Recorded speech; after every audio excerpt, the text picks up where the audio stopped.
Welcome to the meeting of the Vale of Glamorgan Council on the 30th of September 2024.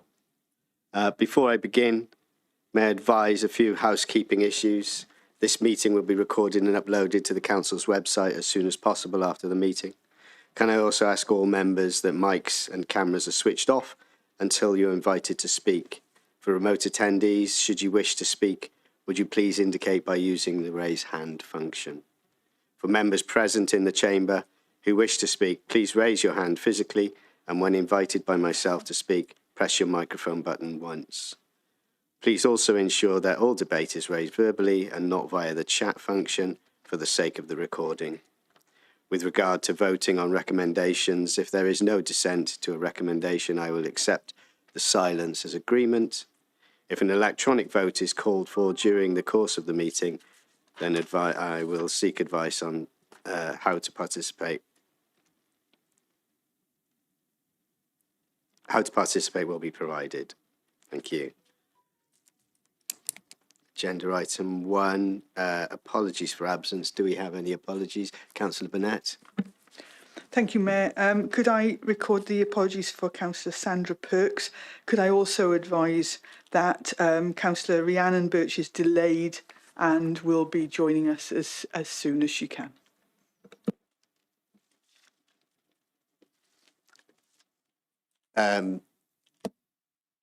Councillor Charles, sorry. Yes, apologies from Robert Fisher, please.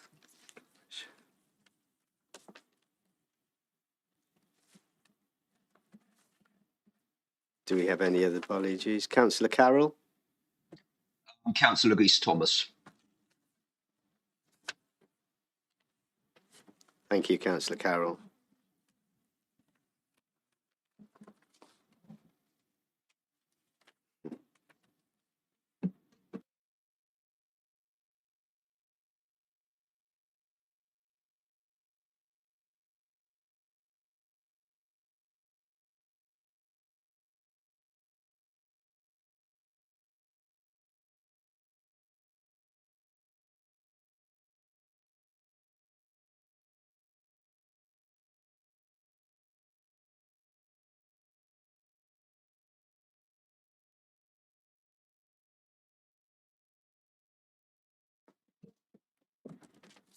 Thank you, members. Moving on to agenda item 2, roll call and declarations of interest.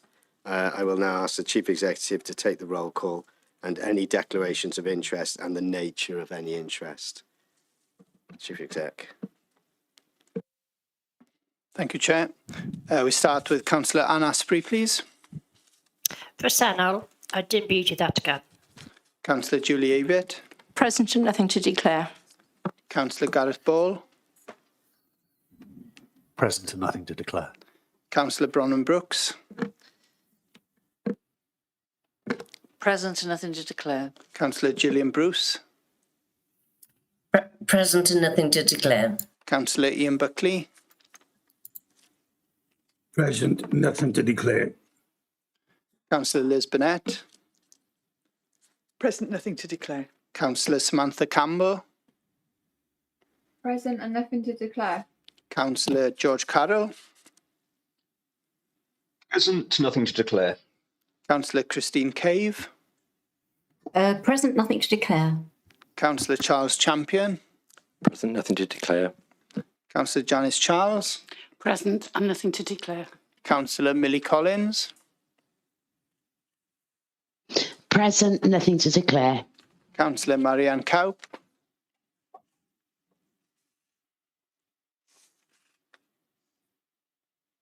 Councillor Cowp. All right, present and nothing to declare. Thank you. Councillor Pamela Drake. Present and nothing to declare. Councillor Anthony Ernest. Present, nothing to declare. Councillor Chris Franks. Present, nothing to declare. Councillor Wendy Gilligan. Present, nothing to declare. Councillor Russell Godfrey.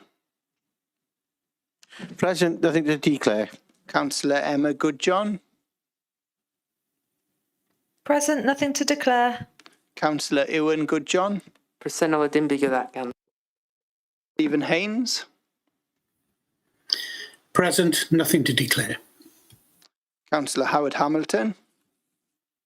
Present, nothing to declare. Councillor Sally Hanks. Present, nothing to declare. Councillor William Hennessy. Present and nothing to declare.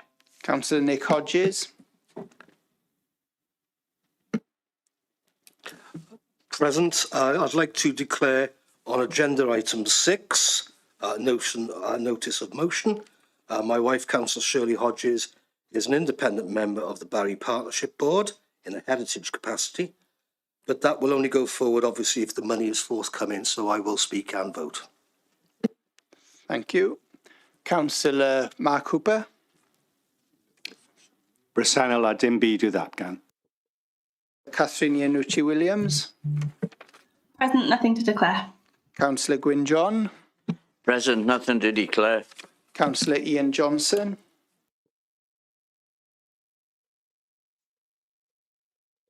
Councillor Susan Lloyd Selby. Present and nothing to declare. Councillor Belinda Lovelock Edwards. Present and nothing to declare. Councillor Julie Lynch Wilson. Present and nothing to declare. Councillor Kevin Marnie. Present and nothing to declare. Councillor Naomi Marshalsea. Bresennol a ddim byd i ddatgan. Michael Morgan. Present and nothing to declare. Councillor Jane Norman. Present and nothing to declare. Councillor Helen Payne. Bresennol and Councillor Elliot Penn. Present, nothing to declare. Councillor Ian Perry.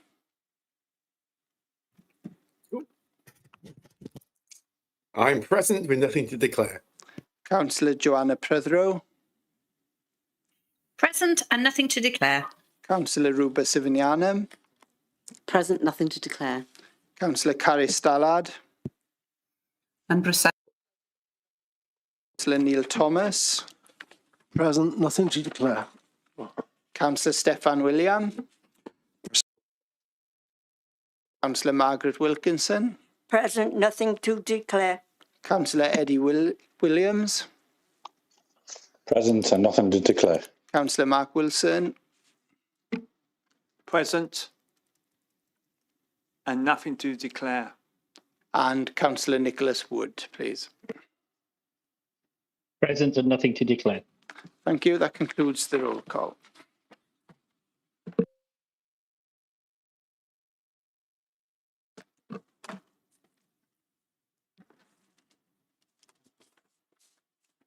Thank you, Chief Exec. Moving on to agenda item 3, minutes for approval. Is the council happy to approve the minutes of the meeting held on the 15th of July 2024? Councillor Burnett. Happy to move the minutes, Mayor.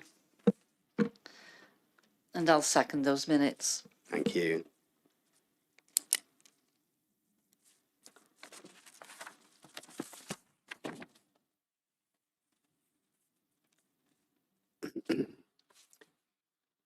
Agenda item 4, and Mayor's announcements. I have a few. It's been a busy few weeks. I joined the RNLI at Barry Lifeboat Station for the official opening of the amazing new lifeboat station. It is an absolutely brilliant facility. And the naming of their new Shannon class lifeboat, RNLB Richard and Caroline Colton II. I celebrated with friends and neighbours of Pioneer Hall on their 21st anniversary.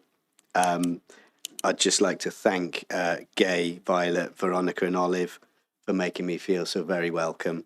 And thank you for the brilliant pen. We celebrated Merchant Navy Day here at the Civic offices, paying tribute to all those who are so vital to this country. I joined Councillor Benny Augustine and the Malayali Welfare Association in their Onam celebrations. I have to say the Sadia Onam feast served on a banana leaf was absolutely superb.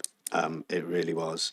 I even went home with a small pot of very delicious lemon chutney, which came all the way from Kerala. It is absolutely amazing, I have to say. I opened an exhibition by Malcolm Downs of his superb photography. It was Malcolm's first exhibition, a very talented and creative photographer. I attended the Battle of Britain commemoration service at the Cenotaph in Alexander Park and laid a wreath on behalf of the council. I attended the Cardiff and Vale Scouts Groups Award ceremony. What a capable and inspirational group of young adults. They all put, I think, a lot of us to shame. They were brilliant. I opened the Barrack Arts Group's 50th exhibition. Very talented group of artists who put my artwork to shame quite considerably. I attended the opening of T. Haven's precious memorial garden at Coldnap Park. A lovely place to sit and reflect and remember. I attended the Mayor of Penarth and the Chair of Dinas Powys Community Council civic celebrations. And lastly, I enjoyed a very pleasant evening at Tabernacle Church in Penarth at a concert by the Vale of Glamorgan Brass Band on their 50th anniversary. I mean, who doesn't love a brass band? Brass bands rock, I have to say. Thank you. Those are my announcements. Councillor Perry. Is it a point of order, please?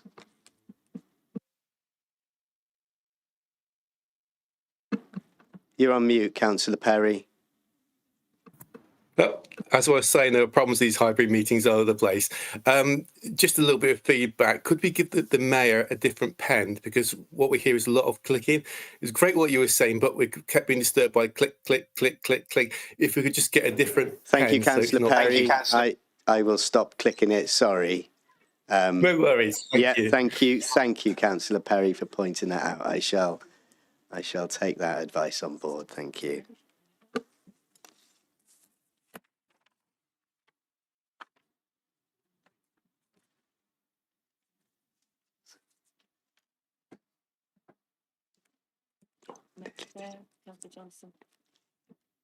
Councillor Johnson. Sorry, Chair. Just for a bit of clarification regarding tonight's agenda, items 10 and 11 are fundamentally the same thing. Are they going to be taken together, or where is the substantive debate intended to be held? Thank you, Councillor Johnson. Yes, 10 and 11 will be taken together. Thank you.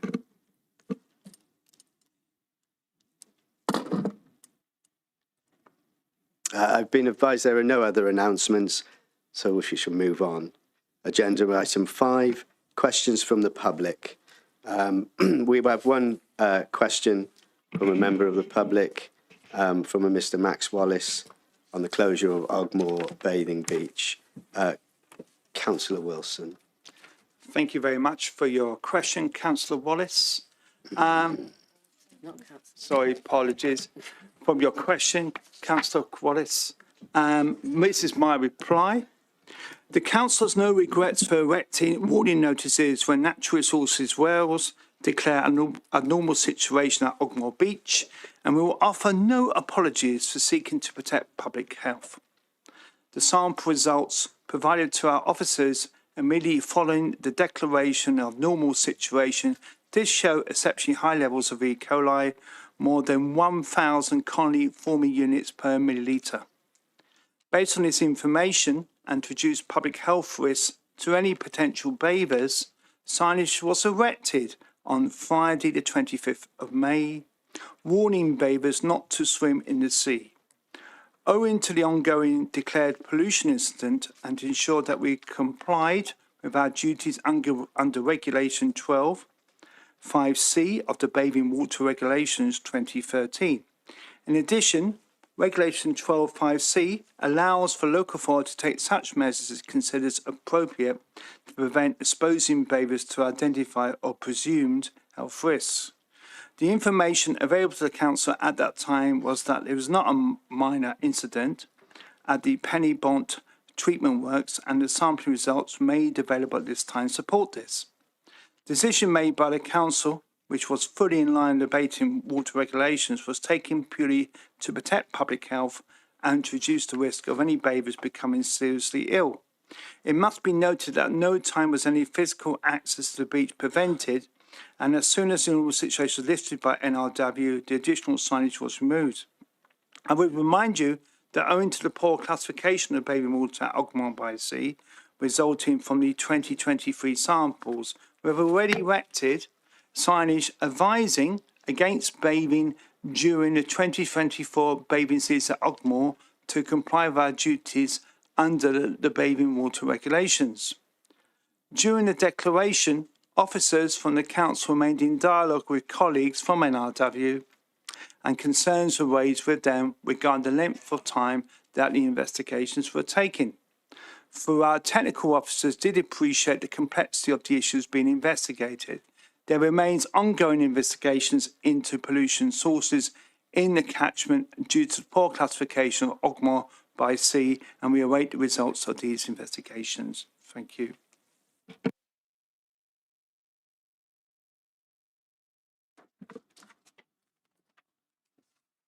Thank you, Councillor Wilson.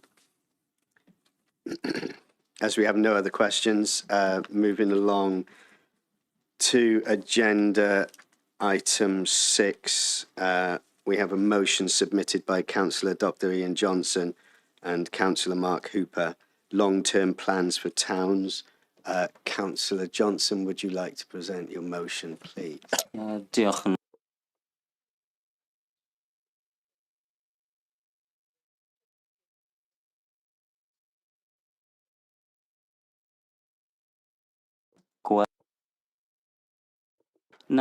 that people are putting the headphones on or have very recently learned Welsh, so hopefully you can now hear, and I will start in a moment. Is that all working correctly? Yes, it seems the translation kit is working. Great. Okay, so thank you very much, Mr. Mayor. Tonight's motion is simple. The UK government pledged £20 million over a 10-year period for the regeneration of Barry.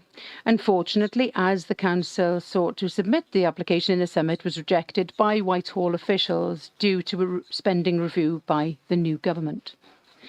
The motion asks the Council to write to the Chancellor and other ministers to support the application to receive the funding so that we can address this work and continue with the refurbishment of the town and its regeneration.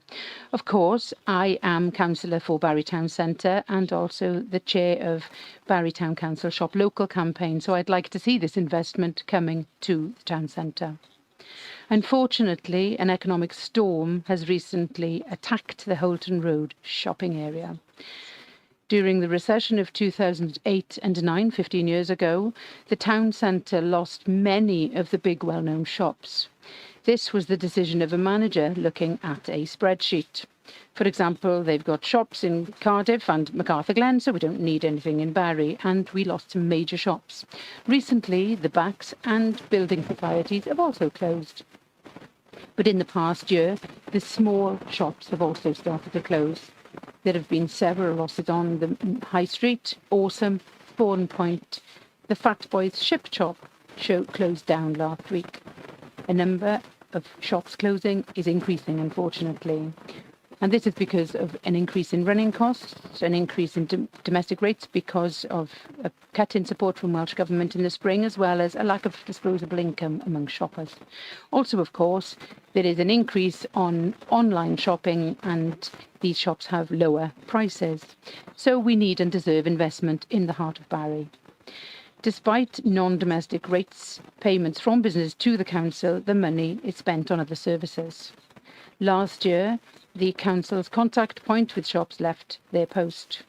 The shops deserve better from us as a council, but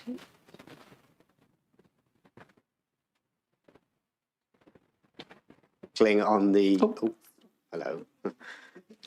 We've got a little interference on the translation. Could you just pause a second whilst we... Any difficulty? Is that okay? Any difficulty there at all? Are you able to hear clearly through the translation headphones? Are you able to hear clearly? Hopefully you are able to hear clearly.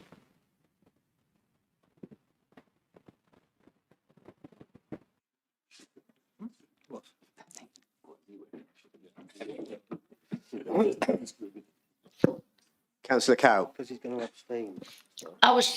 Thank you. I was just going to say the feedback on that loop is getting worse, not better, but it seems to have stopped now unless you turned it off. I think it's been turned off Okay. whilst we try and solve the problem. If you just bear with us. Some members couldn't quite hear properly, so we'll just sort that problem out. I can't. Good, isn't it? Yeah. And it was getting worse.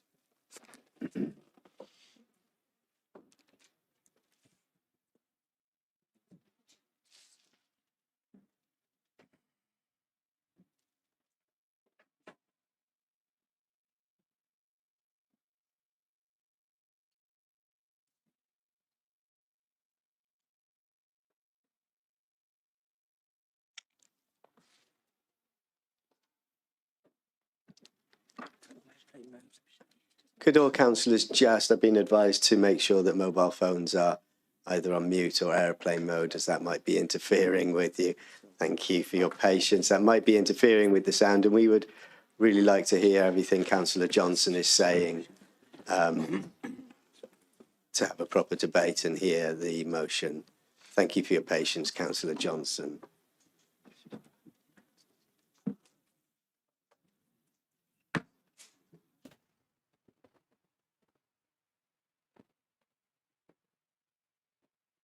Any improvement there?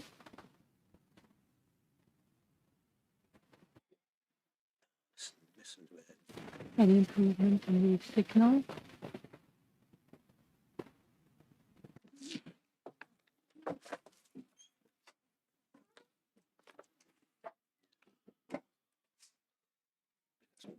I've been here before, haven't I?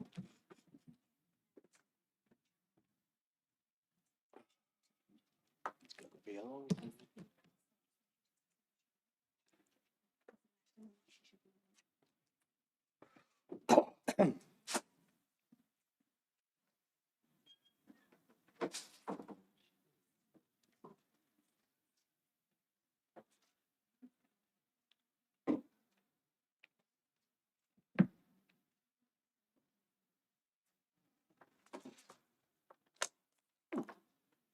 Two copies. Oh, there we go. That's brilliant. Oh, you're nifty. That's always been fat. What's on? Me two copies.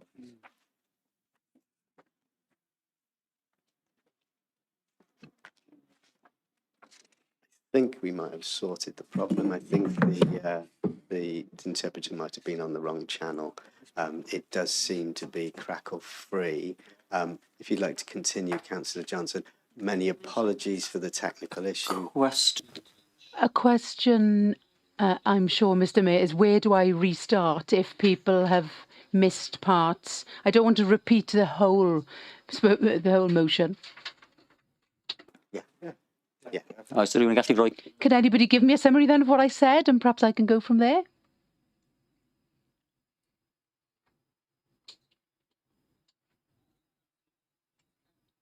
Where you would.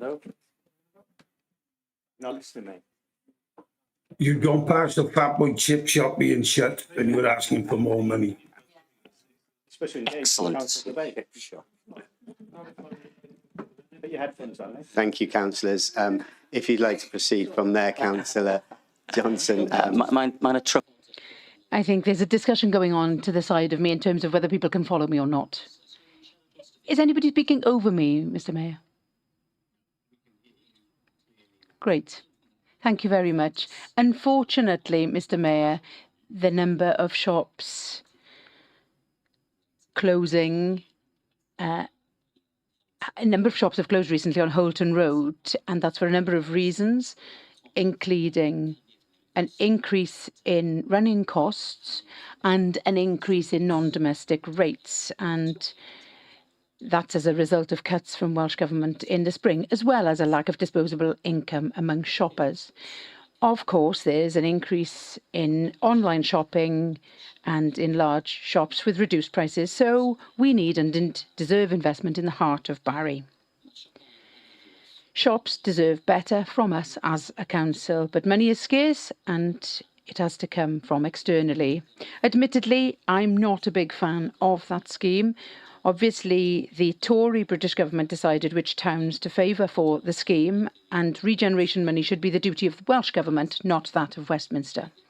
Also, there are problems I have in terms of the accountability element of the scheme, creating a new board rather than placing the duty in the council. But it's important that we receive the money that we deserve to improve Barry. I'm old enough by now to remember the last time Barry received some pretty substantial Welsh Government regeneration funding from Jocelyn Davies, the Plaid Cymru Housing and Regeneration Minister, who was in post for 3 months before announcing over £10 million to the town. A large part of that money was spent for fundamental community issues in the town, community centres and parks and so forth, instead of investment. But the investment worked. We are all very familiar with the old pump house on the waterfront, and as a result of the regeneration funding that came to the area, an association of shops and others were developed around that area. There's even a report by a right-wing think tank that used Barry as a good example of levelling up because of this, even if the term levelling up is no longer used by the new government. So, considering what we are able to do in the centre, around town centre, with £2 million a year for a decade, just imagine. Hopefully this motion will not be controversial and the council will unanimously support the request for Barry to receive the money it deserves. I look forward to the discussion and I move the motion this evening. And as usual, I would ask us to register our vote at the end of the discussion. Thank you, Mr Mayor and Council, for listening to me.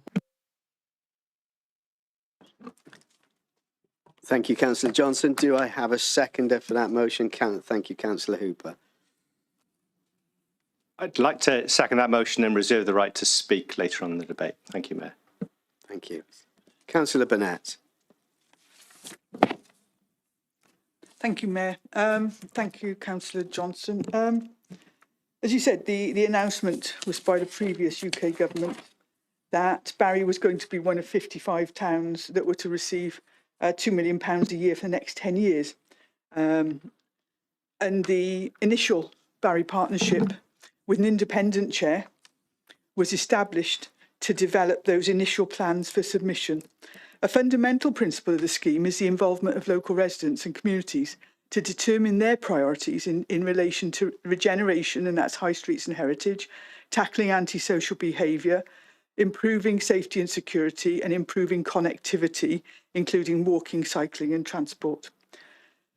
Following the announcement of a general election to be held on the 4th of July, the restrictions of the pre-election period and the subsequent new government, communication was received that there would be a delay in the date for submissions and that a future date for submission of plans would be advised.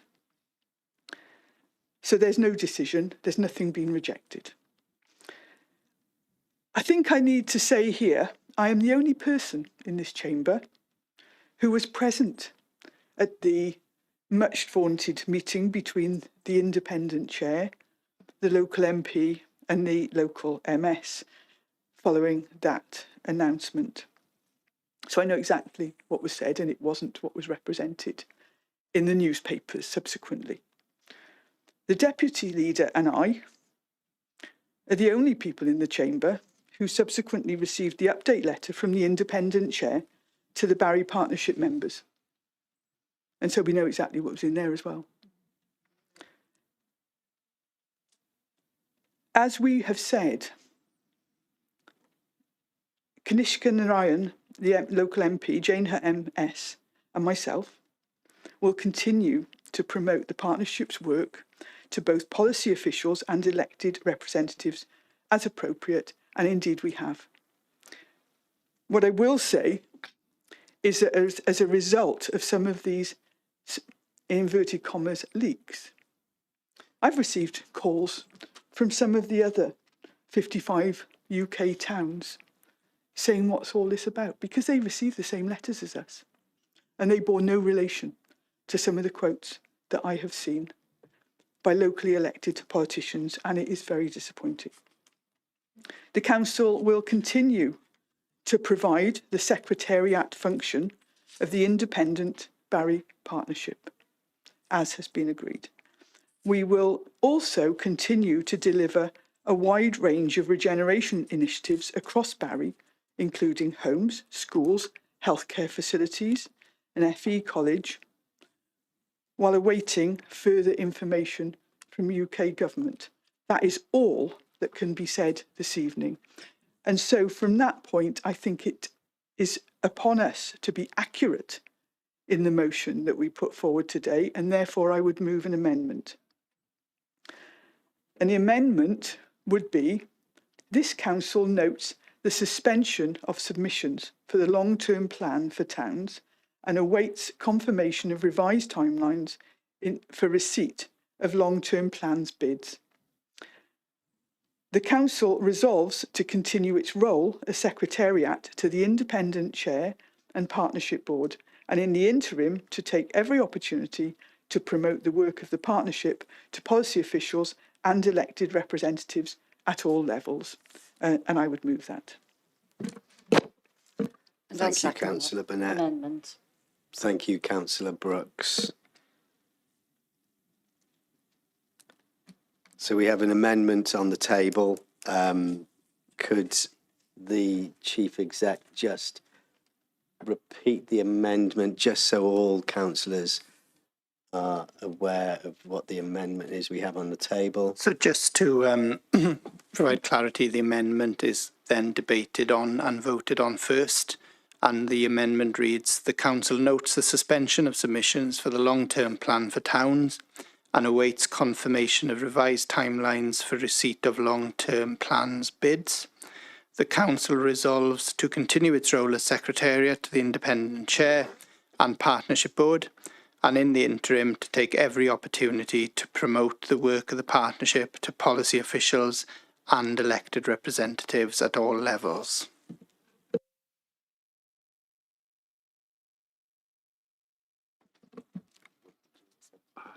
Councillor Franks. Thank you, Mayor.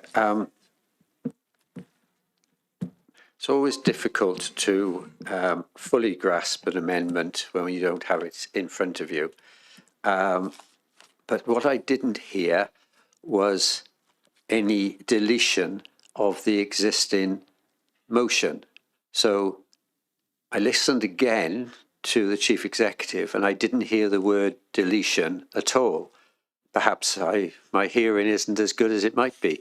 So is this an addition to the motion? Or if it's an amendment, what's actually going to be amended? Thank you.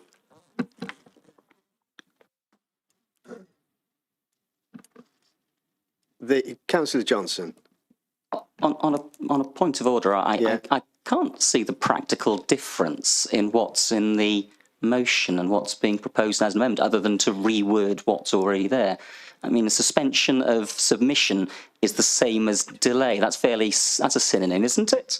And you're going to lobby, use all you can to lobby policy and elected members, which, I mean, presumably includes the UK Government Chancellor and relevant government ministers. So, I mean, I suppose, are you just expanding on what's been suggested here? Just clarification on that, please, Mayor.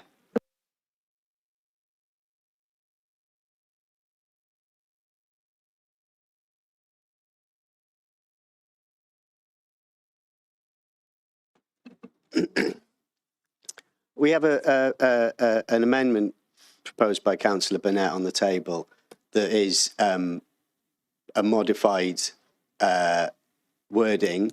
You could accept the amendment as the motion if you're in agreement, or we can debate the wording of the amendment. Councillor Burnett is entitled to make an amendment to your motion.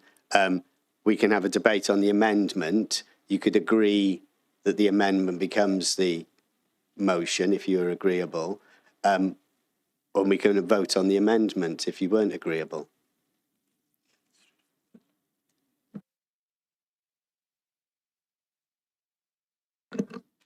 Sorry, Chair, let's have a debate on the amendment, given that it doesn't fundamentally change the motion. We can spend 20 minutes talking about that instead. Will you accept the amendment as the motion? No. Okay. No, not at this point in time until we've had the debate. Thank you. Okay.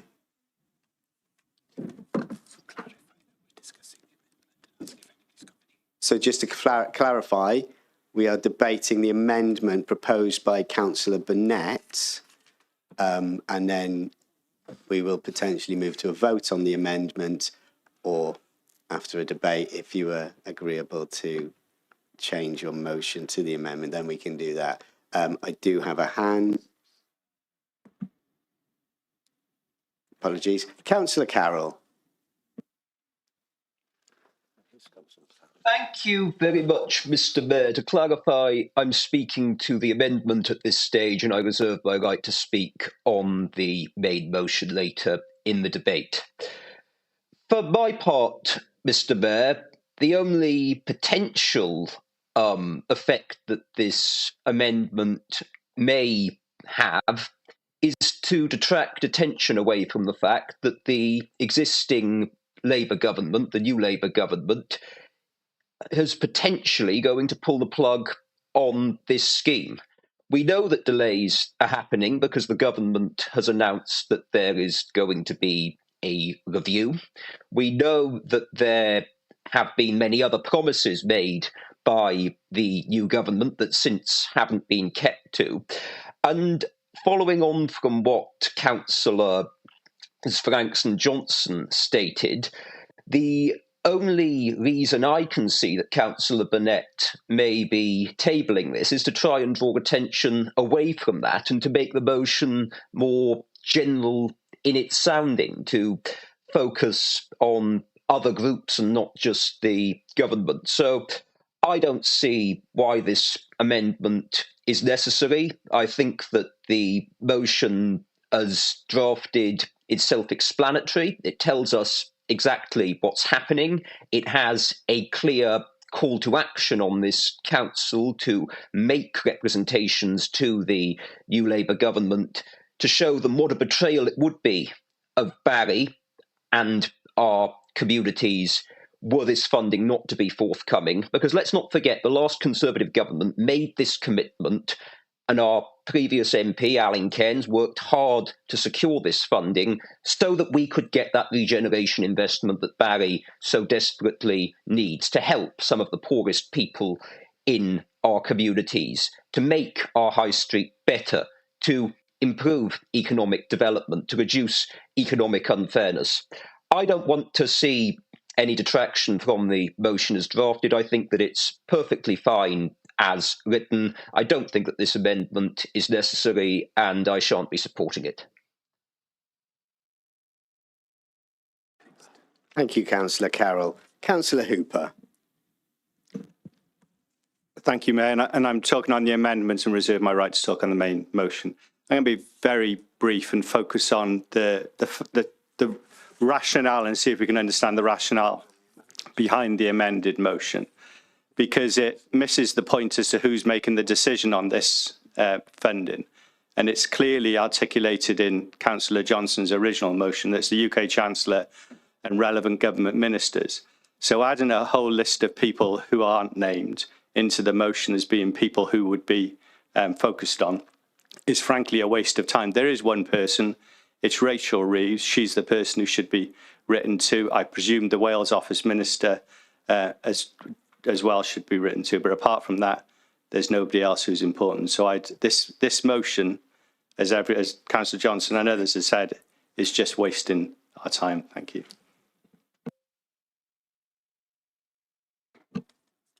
Thank you, Councillor Hooper. Do we have any other? Councillor Hodges. Thank you, Mr. Mayor.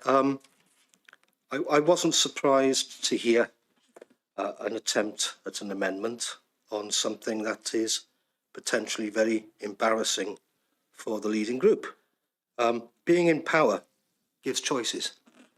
And if the Labour UK government decides not to give us the money, that's their choice. But we will suffer for it. What I would say is that it's been said before, and I was happy to say it again. You've got nowhere to hide. You're in charge in London. You're in charge in Cardiff. You're in charge in this chamber. You're in charge on the town council. You're in charge of the police. You're in charge. Make some decisions. Don't be shy. Don't try and obfuscate. Don't try and bring sophistry into this debate. The motion is clear. We were promised money. This council set up a secretariat. Volunteers were sought. Meetings have been held. Plans have started to be formulated. A great deal of time, effort and money has already been spent. To be told at this stage that that money may not come is absolutely wounding to our town. And to suggest that the amendment is any different, rather than to try and take control of the initiative here, is just so wrong. The request in the amendment, in the motion, is that we write to the Chancellor and the ministers, because they're the ones with the money. And if we don't write to them and ask what's happening, we won't be any wiser. And your suggestion, Leadon, is that you note the suspension and await confirmation. I don't want to wait. I want the money. There is no point in having the partnership board and its plans if there's no money. And I think that we, as a council, should be showing our concern for our county town. And that's Barry. And we need the money, and we need it now. Please get rid of this rather pointless amendment. And can we just have the debate and agree as a council to go forward together? Thank you. Thank you, Councillor Hodges. Councillor Lloyd Selby.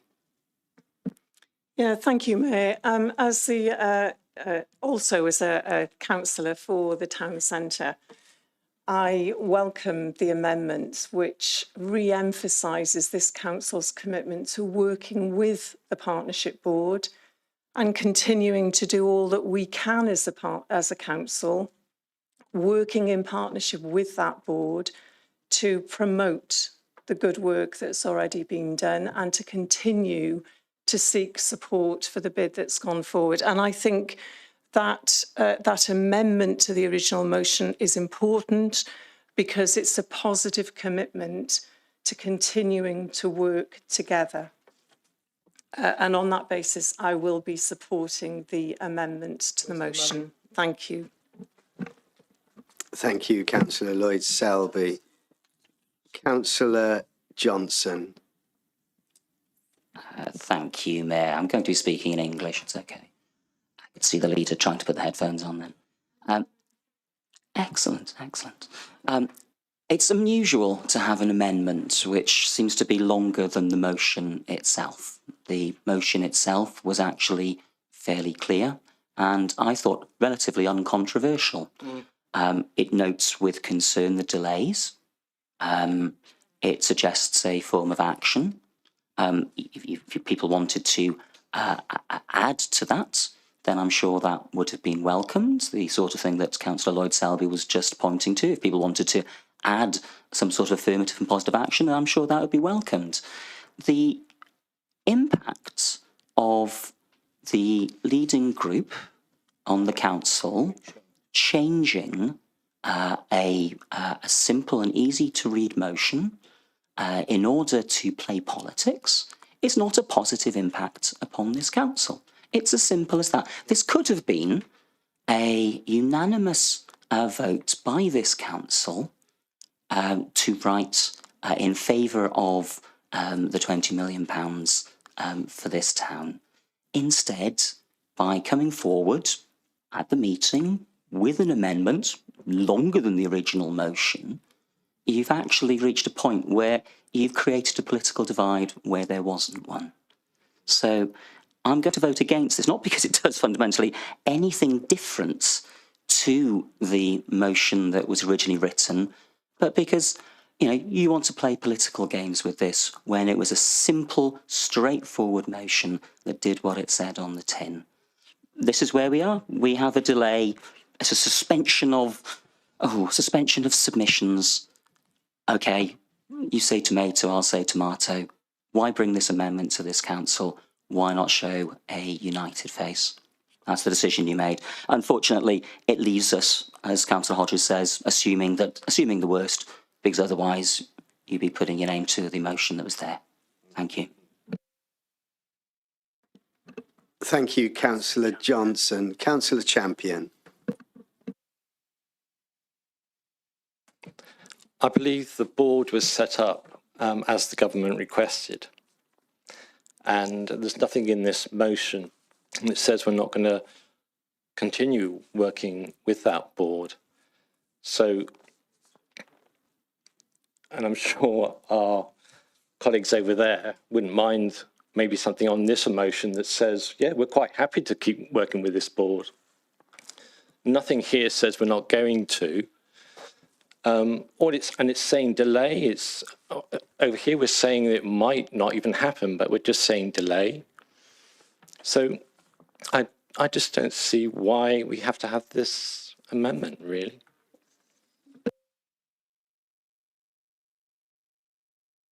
Councillor Johnson. Councillor Perry.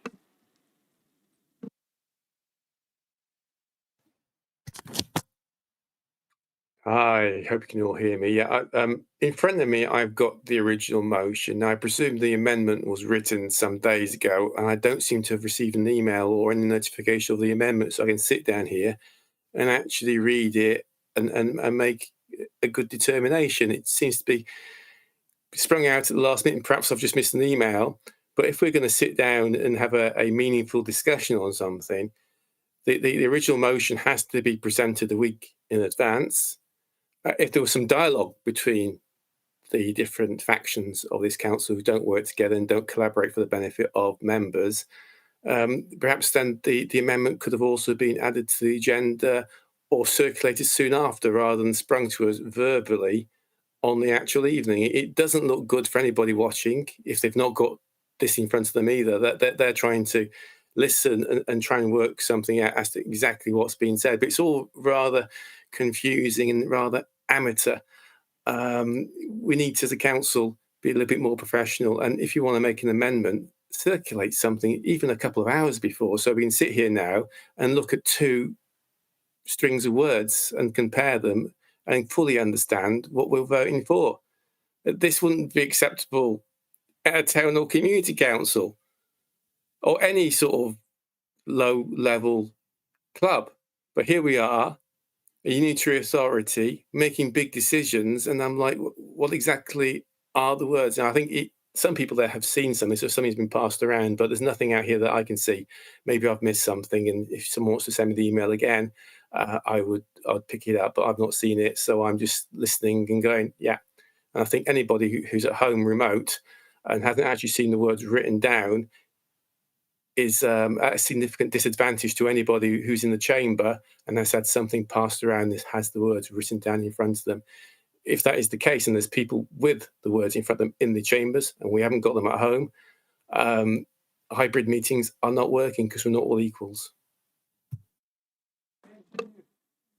Can I just bring the Chief Exec in for a second, please? Yeah, just to perhaps explain to Councillor Perry that even though I think you know the situation, Councillor Perry, anyone can make an amendment at any time on the evening of council, at council. They can have that in their minds before they get to council. But the important thing is the Constitution allows anybody to make an amendment at council, which is what's happened tonight. So there's nothing different here to what's happened at any other time, and indeed what will happen at any time in the future if the Constitution says it is. So hopefully that explains it to yourself and anybody who's listened to what you said as well. Okay, thank you.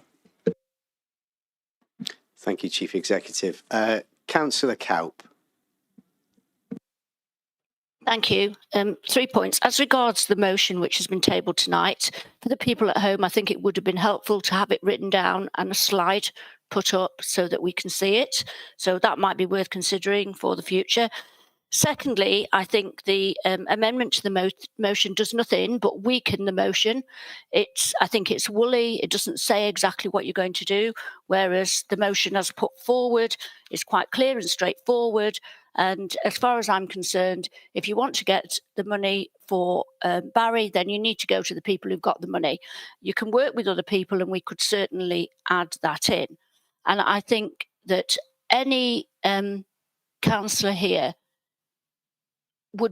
I think the public will be thinking that the Vale of Glamorgan Council should at least try and get a quick and positive decision about the funding. I think that's what the people of the Vale of Glamorgan would expect their councillors to do.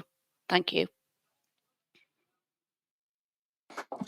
Thank you, Councillor Cowp. Can I just bring the Chief Exec in again to just reiterate? Yeah, it's just to reiterate the first comment you made, Councillor Cowp. It's just to reiterate what I said to Councillor Perry earlier, that any amendment can be made at any time.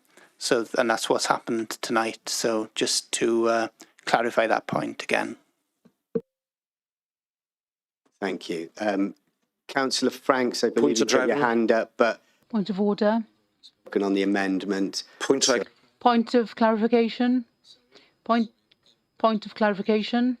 Councillor Cowp was referring to the motion, that it should have been made into a slide or something for the public to see, not the amendment. I thought she was talking on the amendment. Yeah, I could see where the confusion lay, but she was referring to the fact that the motion should be up there on a screen so that people could see it. That's what she was referring to. It is on the website, Councillor Williams. Yeah, but she was referring to it as being on a slide. Okay, yeah. Thank you. Do we have any other hands to speak on the amendment? Councillor Johnson, is it just point of order? You've already spoken on the amendment. Yes, I'm just requesting that we have a recorded vote on this. Yes, I heard you right at the start when you said, could we have a recorded vote on the amendment? Thank you. Noted. Do we have any other hands to speak on the amendment? Okay. Then we shall move to a vote. Oh, apologies, Councillor Burnett, if you'd like to. Thank you. I am a bit amazed, actually, at some of the... Councillor Burnett, just a second, sorry. Councillor Johnson, is it a point of order? I don't believe that people making amendments get a right of reply. Summarise? Yeah. No, that's never happened before. The move for the original motion can, move amendments can't. I'll just clarify that, please. Thank you.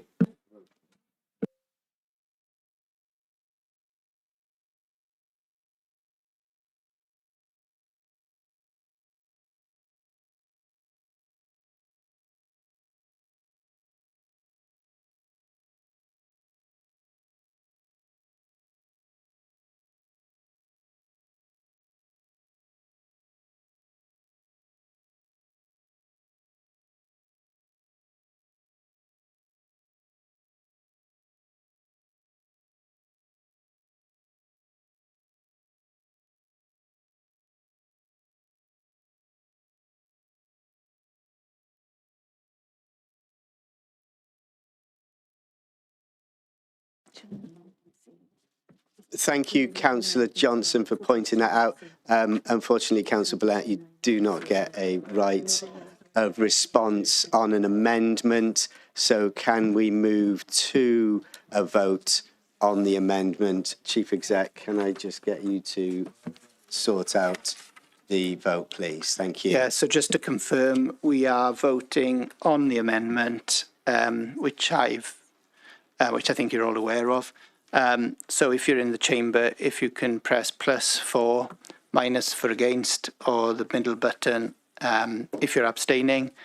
And then if you're at home, you'll have the other buttons on your laptops to press as well, for, against and abstain. So I think we're ready for the vote. Yep. Yeah, all good. Okay, if you vote, please.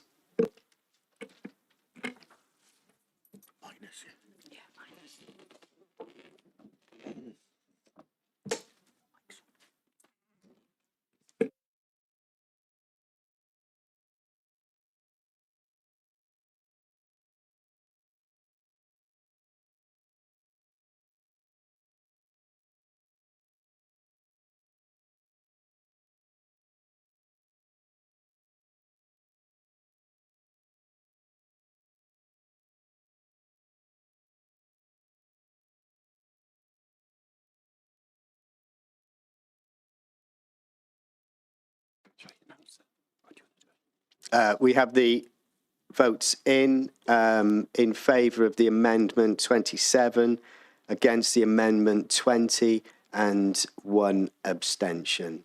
The amendment carries and becomes the substantive motion. We can now have a debate on the substantive motion, which is the amendment. Do we have any hands to speak on this, or do we move straight to a vote? Councillor Godfrey. Thank you. I've listened with interest tonight, and I would like to say it's really refreshing that there's so much passion amongst the councillors here, all different parties, for what needs to be done in Barry. I think that's a very, very good thing for people to see if the general public are looking in tonight. The point I'd like to make is that, yes, I wouldn't disagree, we do need investment, but I firmly believe if you want to make things better, you ought to start with yourselves. And I would suggest that maybe it'd be a good idea to send a delegation to Cwmbran and see how prosperous things are there. And that's not all about money. The one thing they've got there is free parking. And what you see there is I come from a retail background, and retail shops are all about footfall. And you see a large number of people there on a regular basis. That's what retail shops look for, and they send people out looking for what the footfall is. The other thing in Barry, which I think has been a sad loss, I've got an elderly mother that lives in Bruce, and also my constituents in Wenvo. I've received many comments about the fact that we lost the market. And the feedback I've had was because the cost of being a stall holder there was increased substantially. So people said it was no longer cost effective to be there. Now, again, a market brings footfall. If you bring football, those people will also go into the other shops and possibly encourage other retailers to come into the area. So I think, as well as challenging London for investment, we ought to look at what we can do ourselves for a minimal cost. Thank you. Thank you, Councillor Godfrey. Councillor Burnett. Thank you, Mayor. I'll just come in with some of the stuff I was going to say earlier. I think that one thing, there's been some questions as to whether or not this was needed. The original was clear, it wasn't accurate. So it was the amendment which we're now discussing is actually solved that inaccuracy. The other thing is writing is just one form of communication. This motion now talks about every opportunity, and in fact I have taken every opportunity to talk to UK government ministers and to other local leaders in terms of local government leaders in terms of their stance and their tack and what they are doing. So it was, as I said, might be a very slightly longer. I don't know, still 3 lines each, but it's accurate and it's a way forward, and it doesn't misrepresent the communications that have been ongoing with UK government or with the policy teams within UK government, and I would further support this amendment.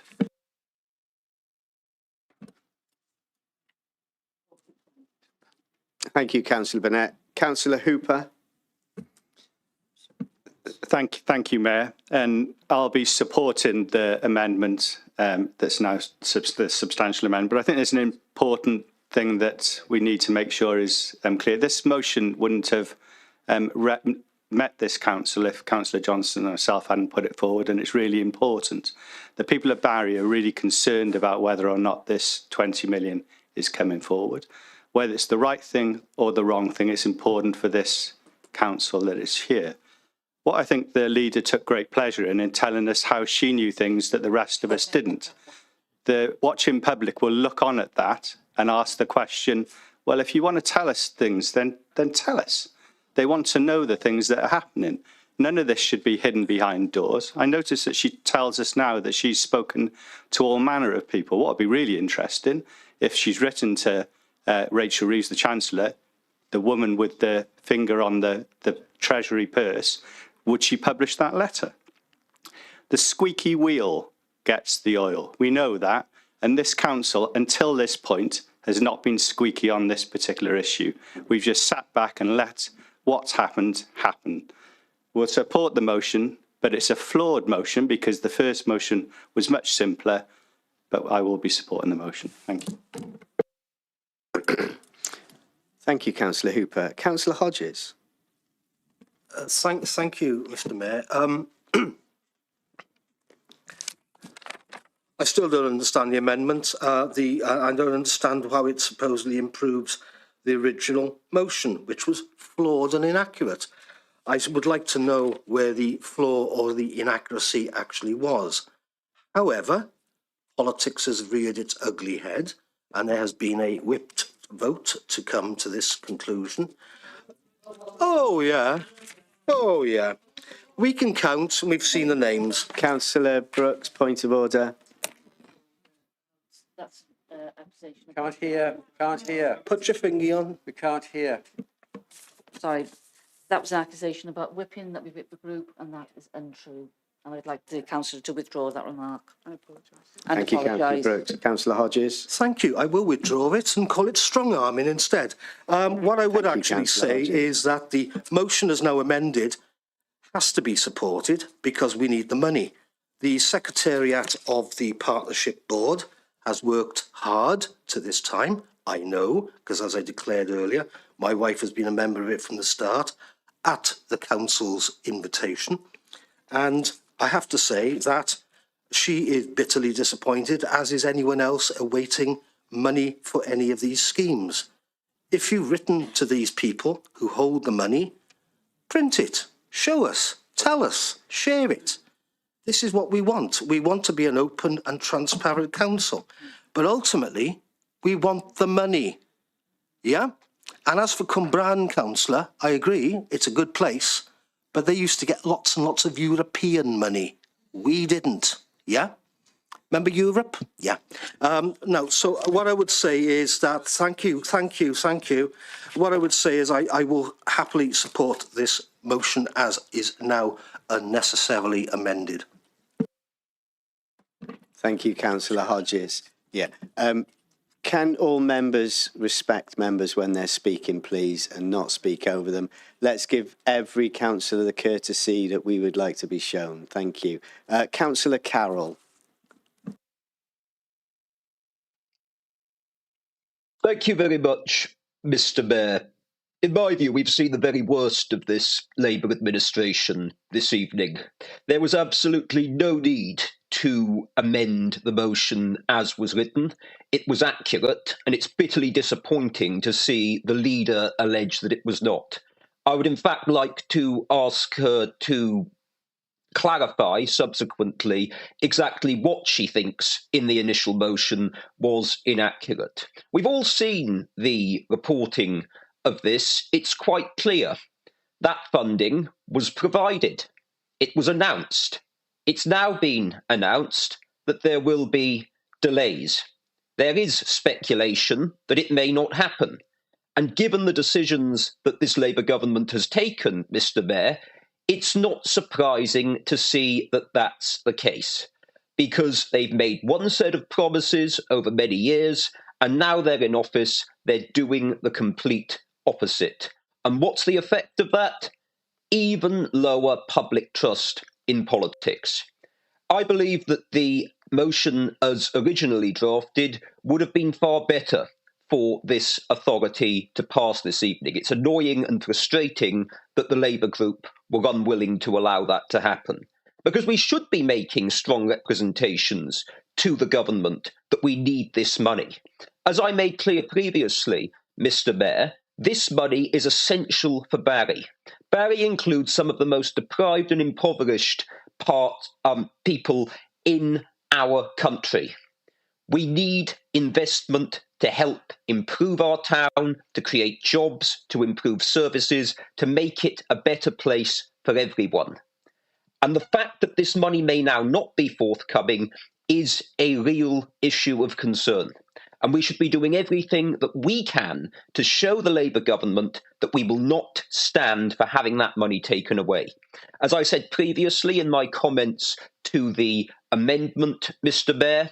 This funding was brought forward by the last Conservative government. It was brought forward specifically to regenerate Barry, to reduce economic unfairness. The work that our previous MP, Alan Cairns, did in making it happen was vital, and it's disappointing that this council isn't building on that and making it clear to the Chancellor in a letter, as was provided for in the initial motion, to make that happen. So I will support the motion as amended.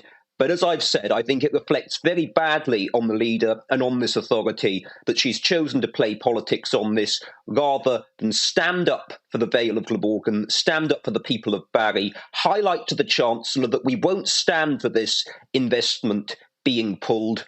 And the motion, as originally drafted, was the best way to do that.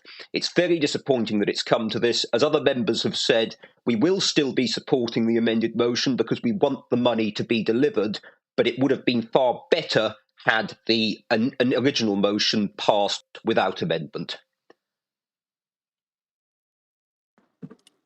Councillor Godfrey, you've already spoken on the... It's a point of order. Is it a point of order? Yeah. It's with regards to Councillor... It's the point that he made. One, I'm not a councillor in Cwmbran. And two, he alludes to... It's not a point of order. No, he alludes to the fact about European money.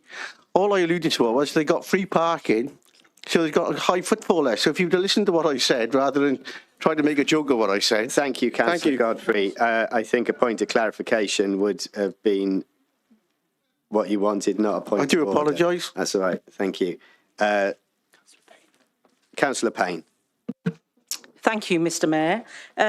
So I support the motion, and we've had 14 years of Tory austerity across the UK, not just in Wales, not just in Barry. And as a Barry girl, of course, we want to see investment in our town. But maybe the previous Tory administration could have well spent their money not on the Rwanda plan, but on our towns in the UK. Thank you. Thank you, Councillor Payne. Do we have any other hands to speak on the... no, your motion fell when Councillor Burnett's amendment became the substantive motion, and you don't get to come back in.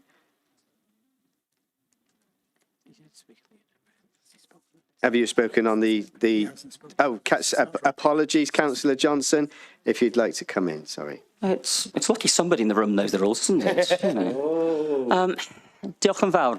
Thank you very much, Mr. Mayor. For allowing me to speak at the conclusion of this debate. It has been an interesting debate. It's a debate that, as Councillor Hooper says, is here because Plaid Cymru brought it Councillor here. Johnson? Yes. Sorry, you're speaking on the substantive motion, which is Councillor Burnett's motion, not summing up. I'm speaking. Oh, right, sorry. Yes. Okay. If someone else wants to speak afterwards, they can, but I'm speaking. Thank you.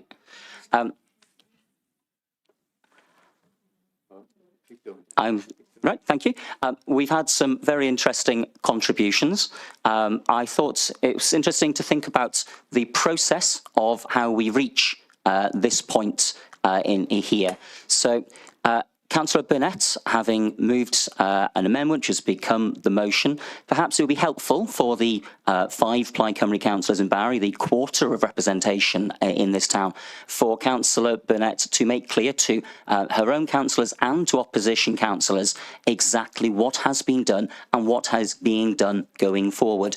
In order, let's have those emails published. Let's have those available to us as councillors so that we can see what is going forward. There is an issue, I think, about responsibility for regeneration funding. This is something that the UK government tried to take on following Brexit and has done this there. It has been the Welsh government's responsibility over the years. We talked about 14 years of austerity. We're probably going to have some more coming our way, and I'll be interested to see what the amendment looks like to the next motion that we're putting forward, because I'm sure there's going to be one, rather than accept the simple logic of things, that there have been delays to the proposals, and we should write to the ministers responsible.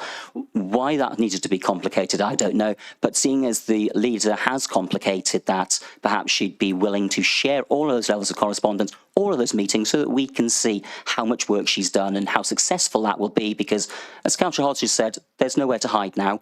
If this doesn't happen, it's your fault. It's on your head as a party and as a leadership here. Thank you very much.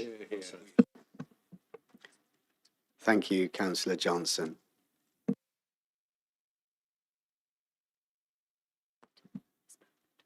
If we have no other hands to speak on the substantive motion, Councillor Billet's motion, then we shall move to a vote on that. Can we have a vote set up, please?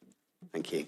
Okay, as was the case, if you press plus if you're in favour of the motion, minus if against, or the middle button if you want to abstain, and for and against or abstain if you're using your laptops at home. So we'll open the vote. Yeah, good.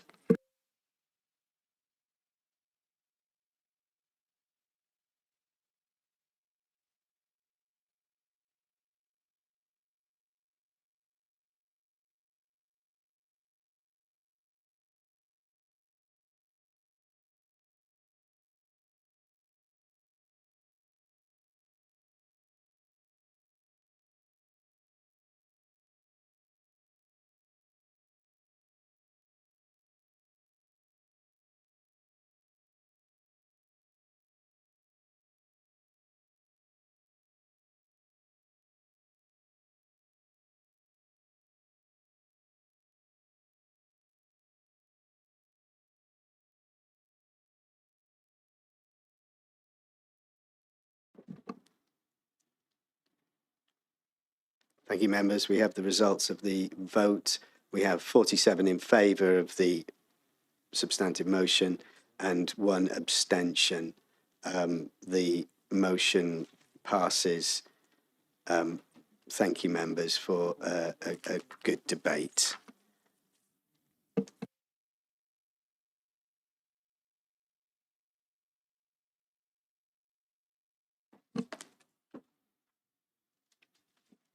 Moving swiftly along to agenda item 7. We have a motion submitted by Councillor Dr. Ian Johnson and Councillor Mark Hooper, winter fuel allowance. Councillor Johnson. I'm going to be speaking in Welsh, so I will give everybody in the chamber a moment to put the headphones on and make sure that the translation equipment is working. Is everybody able to hear the interpreter? She sounds like me, I'm sure.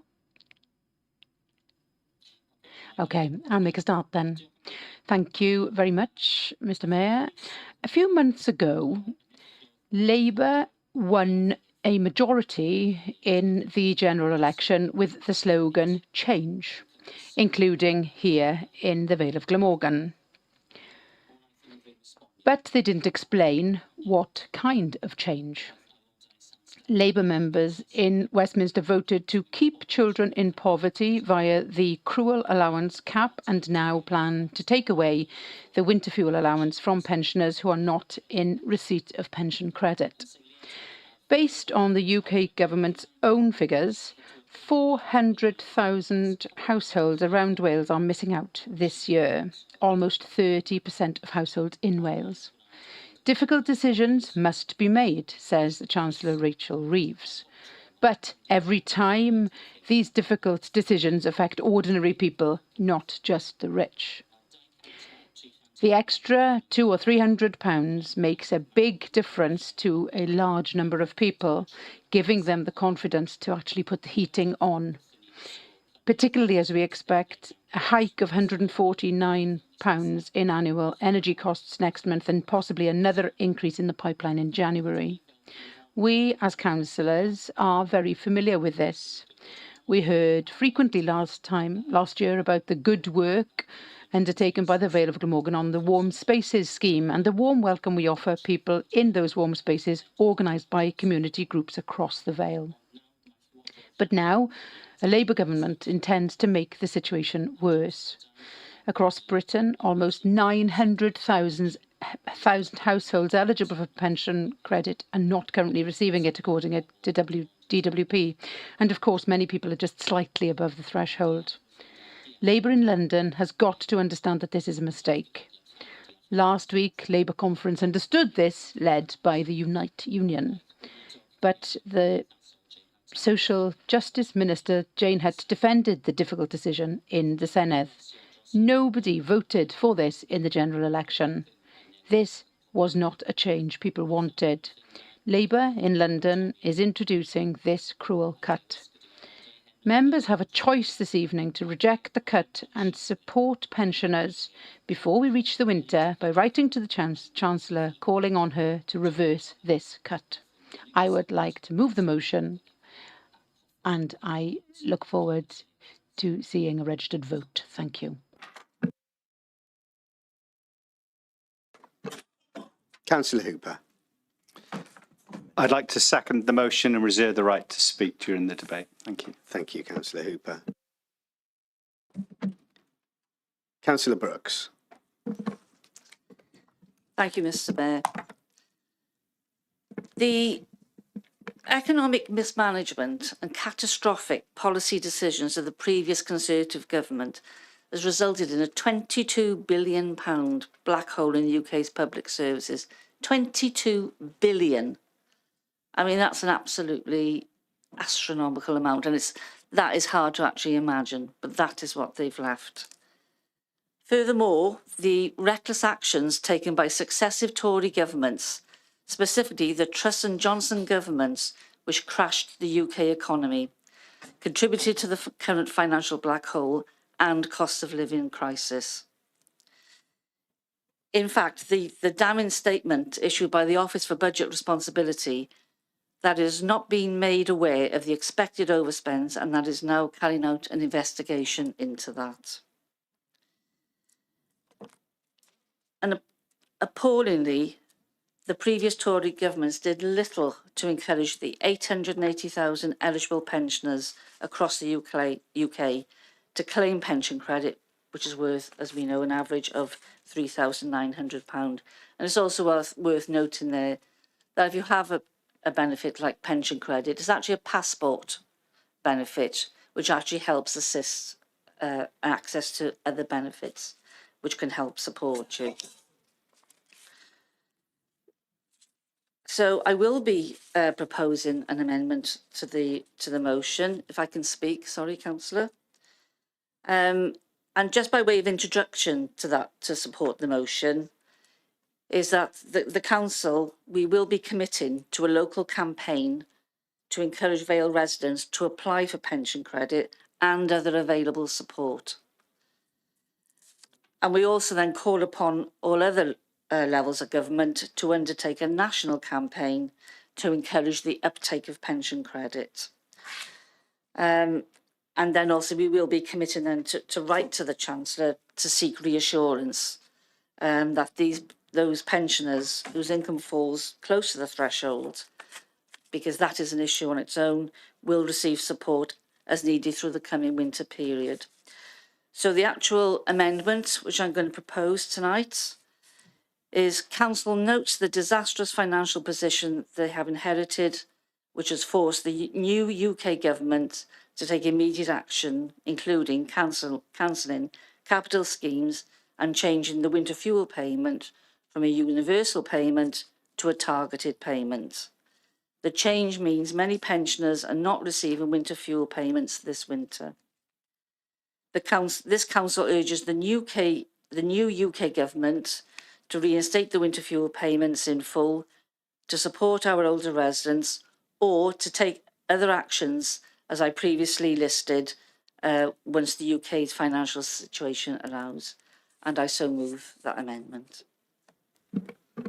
Thank you, Councillor Brooks. Councillor Burnett. If I could second, Mayor. Thank you. Sorry, and reserve the right to speak later. Apologies, Mayor. Can we have that repeated, please? Obviously, it's quite long and it could be... We will sum up the Yeah, but I'll repeat it as well. As long as that's okay, Mayor, I can repeat that. Yeah.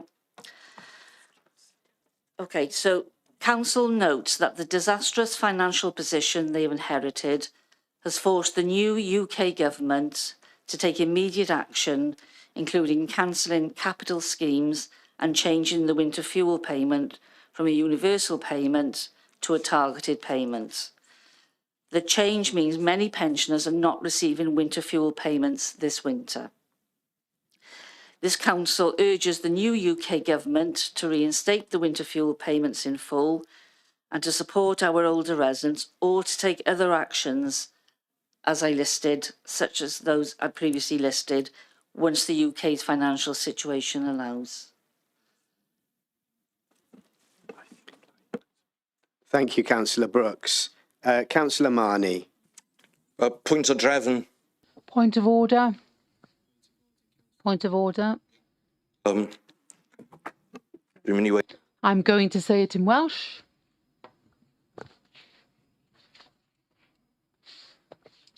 Thank you. Can Councillor Marnie take part in the vote or this discussion when he hasn't listened to the motion? Indeed, can he take part in any one of the items on the agenda if he has refused to listen to some of the contributions and therefore hasn't heard the discussion in full and therefore deliberately so? Moreover, he's refusing to listen to the contributions made in Welsh, which are being interpreted from Welsh into English, and as a result, it shows disrespect towards the members who are speaking and disrespect towards the Welsh language. I would argue that this is unacceptable and is contrary to and in breach of the Code of Conduct for members on the basis of showing respect.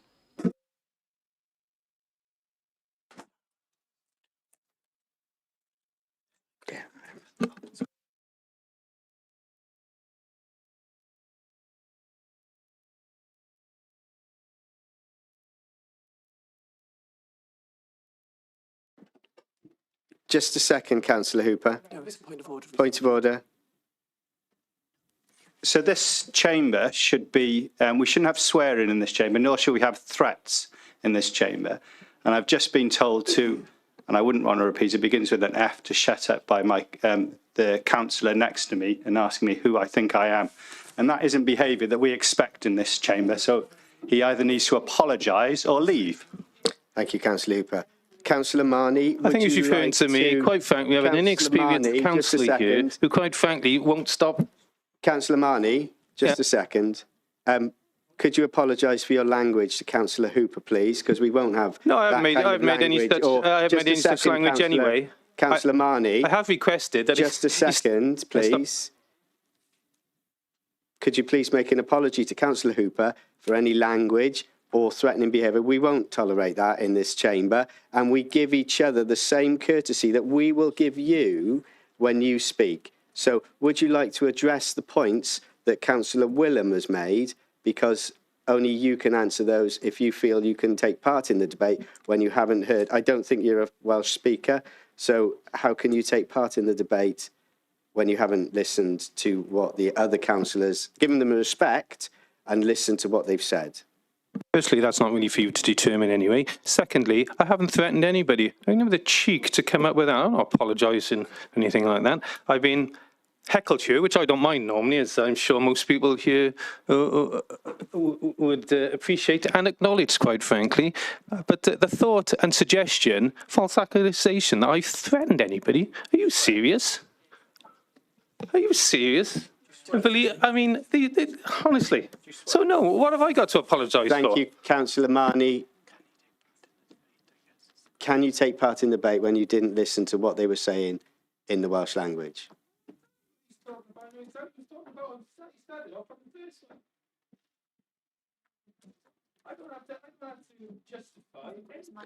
Could you turn your microphone on, please, Councillor Marnie? Could you turn your microphone on, please, Councillor Marnie, if you want to speak? I don't have to justify anything to any of these people. I mean, I'm not being funny, and neither you don't have the right to suggest that.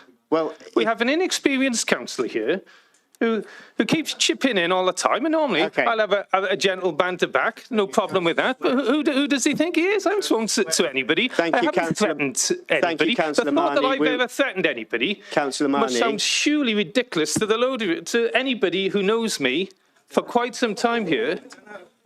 Thank you, Councillor Marnie. What are you talking about? Can we? He can make any accusation he likes. Thank you, Councillor Marnie. Can we treat each other with some respect? We don't have to be nasty to each other. It doesn't matter who it is or what it is. We can have an adult, civilised debate. We might not agree with each other, but we can have that debate. Can we all please have an adult debate?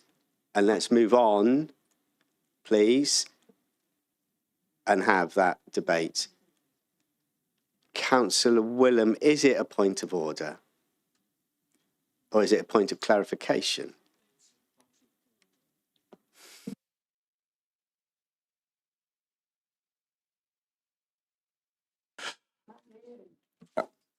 It continues my point of order because it has not been resolved. There is a... Yeah, okay. Thank you, Councillor Willem. Councillor Marnie believes he can take part in the debate, and it's up to him whether he can take part in the debate, whether he's understood enough. He's got the papers so he can read the motion. It's up to Councillor Marnie whether he feels he's able to take part in the debate, and we will leave it at that, okay? But I would suggest in future, maybe listen to what other members are saying as a point of courtesy. We all listen to each other in English. Maybe we can listen to each other when members who do speak Welsh speak in Welsh, and it's their choice too. We have an interpreter for that, and I think we should show each other the courtesy in English, Welsh, whatever language we speak. Thank you, Mayor, because I think it's important to be an inclusive council. Yes, and thank you. I think that's what I just said. That behaviour goes totally against that. Thank you, Councillor Willem. And we should be making a ruling on that. Thank you, Councillor Willem. Maybe I could respond to that. Nobody has any right. I can either listen to, I can take notice of anybody I wish to. Thank you, Councillor Marnie. It's not for other people to decide what I do or not do. Thank you, Councillor Marnie. I think I just said that. So thank you. Can we all please just take a second, have a drink of water? Let's just take a second and be nice to it. No, Councillor Marnie. Councillor Marnie, I've given you enough opportunities to clarify. I've given you the courtesy of giving you the option to take part in the debate, because I feel you probably do understand enough of the debate from the motion. So you can, okay, that's what, thank you, Councillor Marnie. That's exactly what I'm doing. So can we just move on, please? Thank you. But Councillor Marnie, yes. Can we just please move on? I've given you the courtesy. Now let's do the same to other members and move on, okay? But I do feel that before I go on to what I've got to say... Councillor Marnie, I've given you the courtesy. Please give the same to others. Do not speak over anyone. No one member should speak over other members. We should all give them the same courtesy. I think that's been done to death now. I've given you the courtesy of taking part in the debate because I feel you probably do understand enough of the debate from the motion. So Councillor Marnie, we're moving on. Councillor Goodjohn. Point of order, Chair. Can I raise Rule 4.17.3.14b of the Council's Constitution, and that if a member is being disruptive, they may be removed by the meeting by the order of the Mayor, and may I ask that a warning be given as per that rule to the councillor in question? Just a second, Councillor Hooper. If I will come to you now. Just a second, please. Thank you.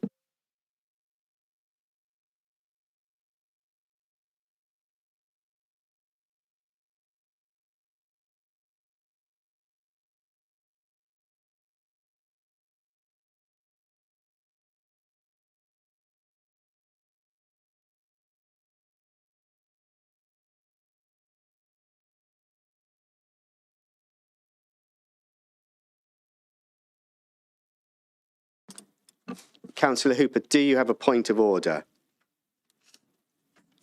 Yes, I have a point of order that I believe that the language being used in this chamber at the moment is against the code of conduct, and it's been repeated, and I've made it clear on 2 occasions, and I'm not prepared to stand up for it. The public shouldn't be prepared to stand up for it, and neither should any councillor in this room.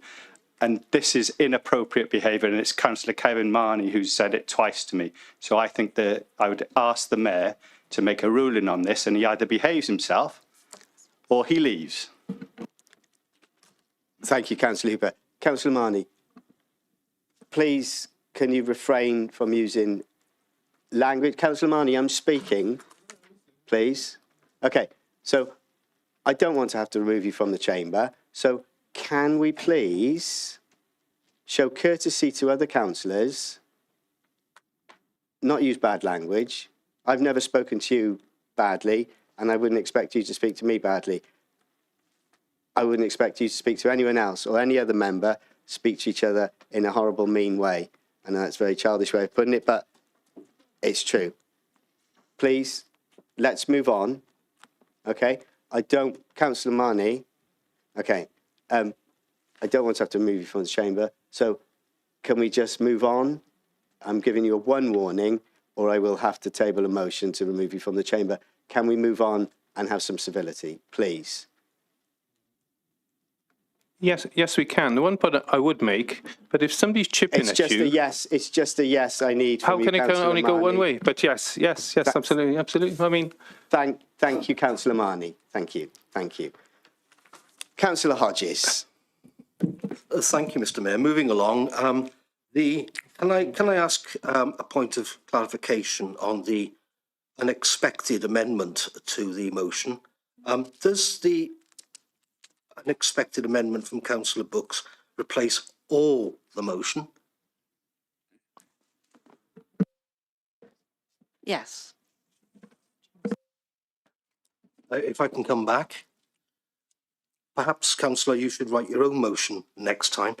This motion, I would actually state, is clean, clear and positive, demanding that the cuts are stopped, not that you wish people to claim benefits which many will not be entitled to in order to continue receiving a winter fuel allowance. Thank you. Thank you, Councillor Hodges. Councillor Johnson. So just a point of order, Chair. Can I just have a ruling on whether the purpose, given that Councillor Brooks is deleting the motion as is there, is this amendment actually having the purpose of negating the motion? It's an amendment to the motion, so we will debate. We will debate the amendment. And just a second. We will debate the amendment, and we will probably have a vote on the amendment unless you agree that that amendment becomes the motion. If you're in agreement, we will have a debate on the amendment and then move to a vote on the amendment. And if it falls, then your motion carries and we'll have a vote and a debate on that. Or that becomes a substantive motion. Yes, Councillor Johnson. If I may, Mayor, obviously given that the amendment to the motion deletes the entire motion, then it's a new motion which is negating the original motion. And I was looking for clarification surrounding that, because if it's doing something different to the motion, then that's just you simply vote against it rather than try and redraft and rewrite, which is 4.22.6 of the Constitution. If you're leaving out words, inserting or adding others, or inserting or adding words, that's fine as long as the effect is not to negate the motion.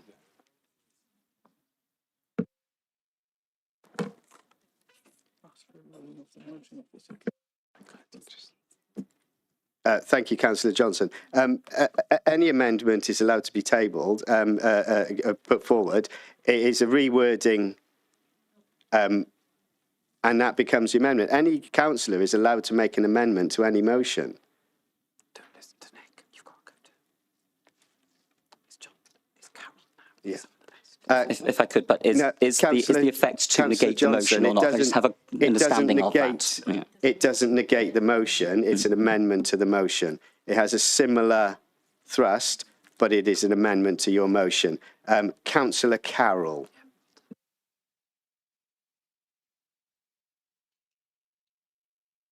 Thank you, Mr. Mayor. I am lost for words at this amendment proposed by the Deputy Leader, if I'm being honest with you. To clarify, I'm speaking to the amendment and I reserve my right to speak on the motion. But this amendment is based upon lies. We all know that the Labour Party has been spreading lies about the state of the nation's finances to avoid responsibility and culpability for the political decisions that it's taken since taking office. Because let's be clear, Mr. Mayor, despite what the Deputy Leader said, there is no black hole.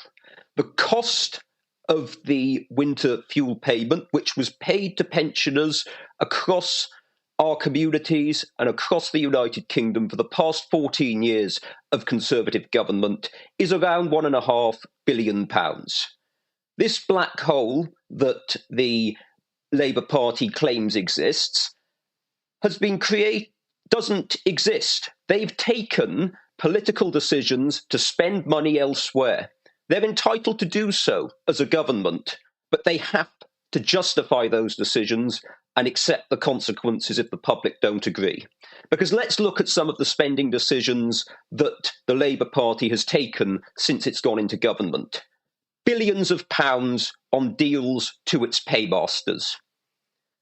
£10 billion or so on overseas climate aid. Those are decisions that this government has chosen to spend money on.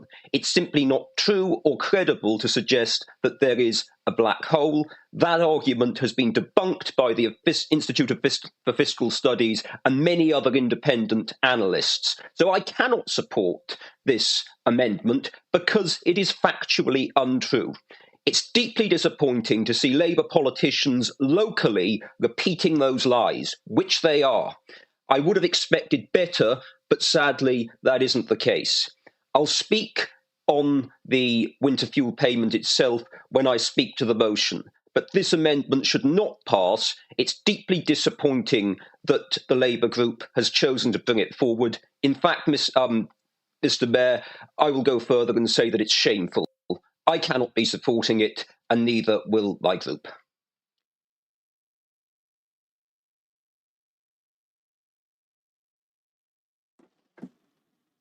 Thank you, Councillor Carroll. Councillor Cowp.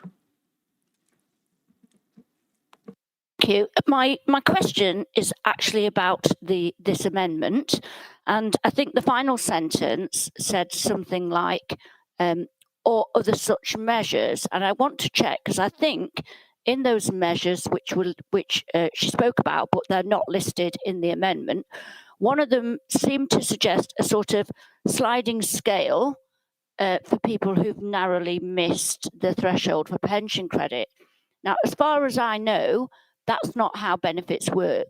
You either get them or you don't. There isn't a sliding scale. So could we have that clarified? Thank you, Councillor Camp. I think your question is just a point that you would like to have made. I'm sure you could email Councillor Burnett or Councillor Brooks afterwards. So thank you. Councillor Willem, did you want to come in next, please? Thank you, Diolch.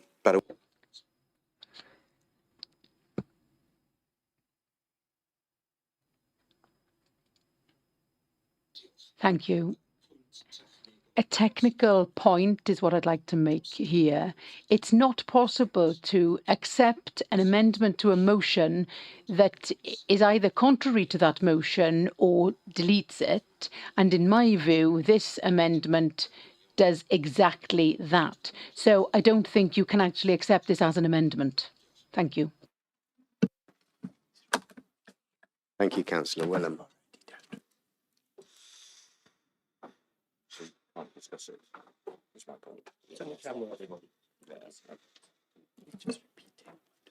Thank you, Councillor Willem. I've already dealt with that issue and I would have accepted it as an amendment. Councillor Hodges. Thank you, Mr. Mayor. I'd like you to reconsider that decision because quite simply, if you remove an entire motion and replace it with an amendment, which is in fact a new motion, well, surely the way to do that is to vote against the motion and reinsert it as a new motion. This is not the way it's done business. Not even the Labour Party conference does motions like that, although who knows nowadays. What I would say is that this is an attempt to whitewash the Labour Party in the Vale of Glamorgan. This is not how we as a council should be debating motions. If you've got something different to say, and I'll say that to any councillor of any party, do it right.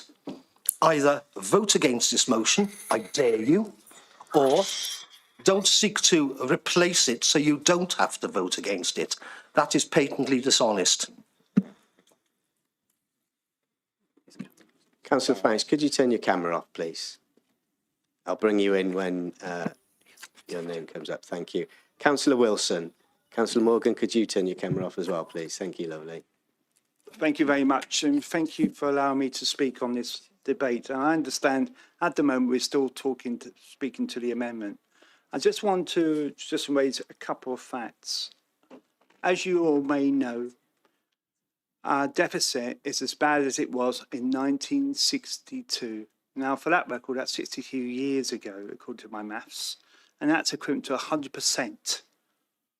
So our accumulated debt, our total debt of our UK economy, it's the size of our UK economy this year.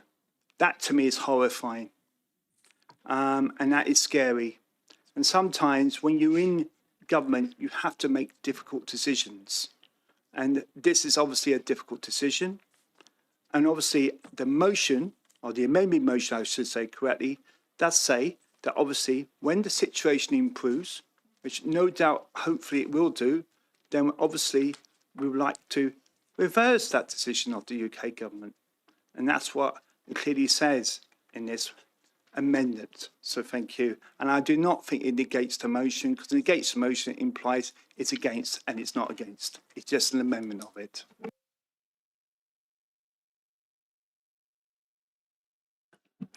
Councillor Burnett. Thank you, Mayor. I think actually this doesn't negate the motion. I think it actually adds to it. And I think if you look at it, I mean, we should welcome the continuation of the triple lock on pensions, which means that the basic pension will rise by £900 this year and £460 next year, approximately. The recent announcement by the new government of the £421 million housing support fund, which in itself will create a direct consequential to Wales. And where that makes a difference is that we have to recognise that the impact of austerity over the past 14 years has been on all sectors of the community. And that affects all parts of our community in the Vale as well. So we want to see support, we want to see benefits advice, we want to see support for all sectors of our community. But what we saw, I mean, the winter fuel allowance was actually introduced by Labour. I think it was 1997. And that was following years of Tory government then, and the state that our pensioners found themselves in at that point. The continual freeze on tax thresholds by the previous Tory government meant that more tax was paid by everyone, including pensioners, as thresholds didn't keep pace with inflation. So we're looking at very difficult situations for everyone across the country. And the other thing that didn't happen then was that there was very little to encourage the not far off 900,000 eligible pensioners across the UK to claim pension credit, which averages normally around about 3,900. But as the Deputy Leader has said, that also acts as a passport to other benefits.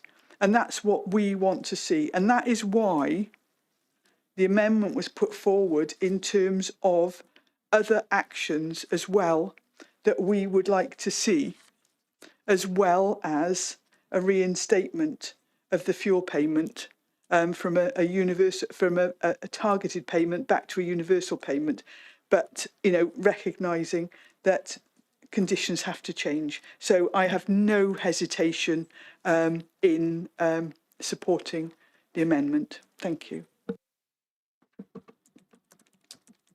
Thank you, Councillor Burnett. Councillor Marnie. Thank you.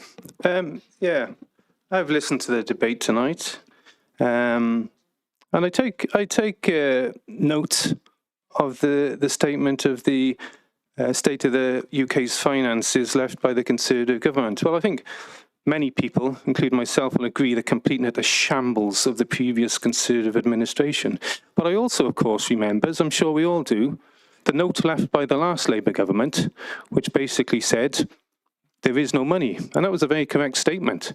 Of course, we have the PFIs that were set up by the last Labour government that has continually virtually bankrupted the country as well. So the sheer hypocrisy of anybody from a Labour Party mentioning having no money and the country being almost bankrupt is just so ludicrous.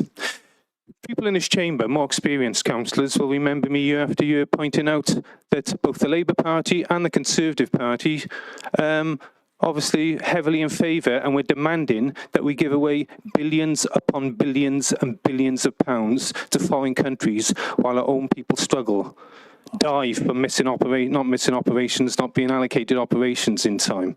So again, for actually the Conservative representative to be going on about that, they've got a bit of a cheek as well, quite frankly, as well as the Labour people. I think since this has been announced, with our poorest people. Oh, one last thing. I understand that somewhere in the region of 10 million pensioners have been affected by this, and yet we've just heard that apparently 880,000 pensioners who were already entitled to more money are being encouraged to take up these grants. Well, they're already entitled to it. And if that's your economics, 10 million to 800,000 people, it's no wonder the country is in the state it's in under both Conservative and Labour administrations. Those people are already entitled to that, and they should have been encouraged, as you quite correctly said, to take that money up earlier. But they were already entitled to it. It doesn't really come into the equation, does it? So what a ridiculous thing to say. Since this has been announced, this removal of the winter fuel allowance, I haven't spoken to one person from any background who hasn't held the present government in complete and utter contempt. So if that is the case, surely have you been speaking to the people of the Vale of Glamorgan and understanding their concerns? I mean, how come every single person I speak to holds the Labour Party in contempt over this, and yet you don't appear to have shared the same experiences? I don't want to put words in your mouths, of course. So it's a complete and utter disgrace. And of course, we must have this rescinded. And this council must make that clear and their views to the UK government. Thank you.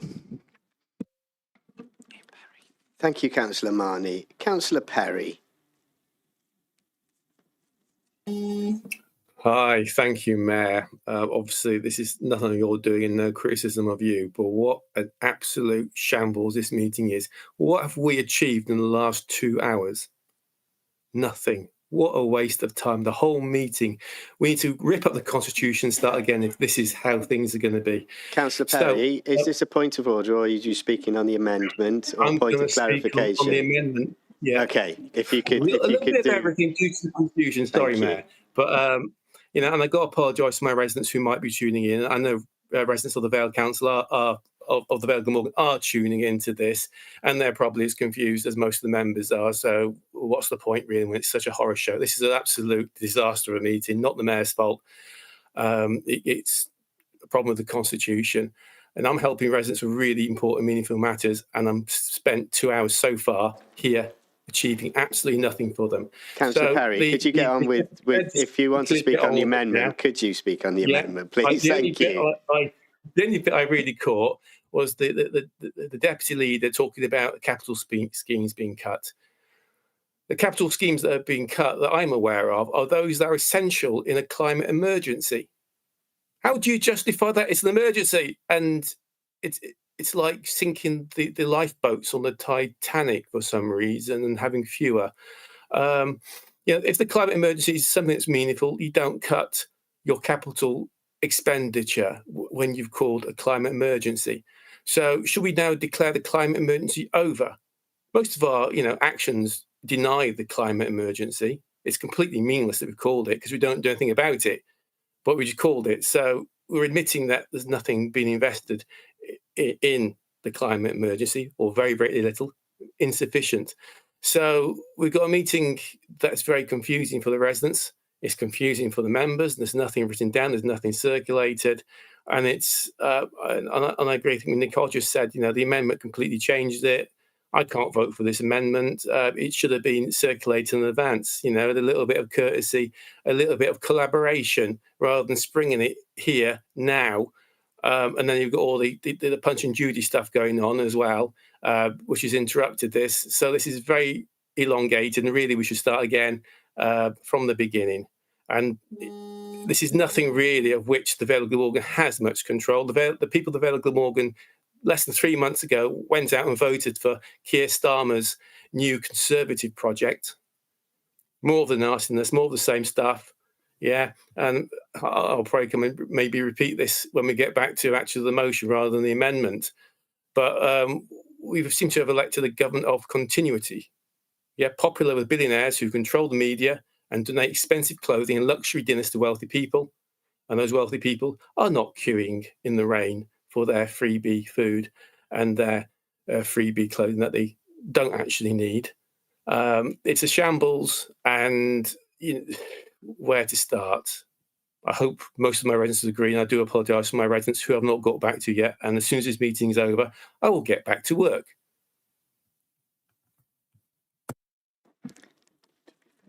Thank you, Councillor Perry.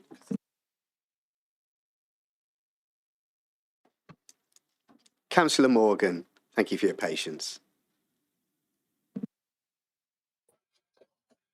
Thank you, Mayor. What I'm about to say might not strictly be on the amendment, but if you'd please indulge me for a minute. I think my blood pressure at the moment is probably going through the roof at what I've listened to for the last hour and a half. That we've spent so much time on political point scoring. We're not in Westminster, we're in the Vale of Glamorgan. And there's too much to and fro and criticising and deeply unpleasant discussions that have gone on here this evening.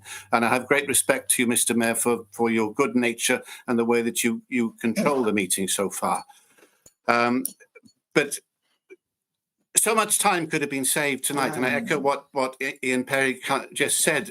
Why can't there be dialogue before these meetings to discuss the terms of motions so that we come to the meeting forearmed to a certain extent? But speaking to the motion or the amendment or whatever it is, I will be abstaining tonight because I think something is lost in all of this. We all share a common ground in that we want the pensioners who need the money to have the money. But there is a second part to this. There are pensioners out there who don't need the money. I am 66 years old. I know you might say, well, how can he be? But I am. And I'm still working full-time, and I have many contemporaries who are also working full-time. We do not need the winter fuel allowance. It's just an unnecessary thing which could be used for people who need it. So what this council needs to be concentrating on is helping those who are entitled to pension credit to get it, so that they are then entitled to a winter fuel allowance, so that they do not freeze during the winter time.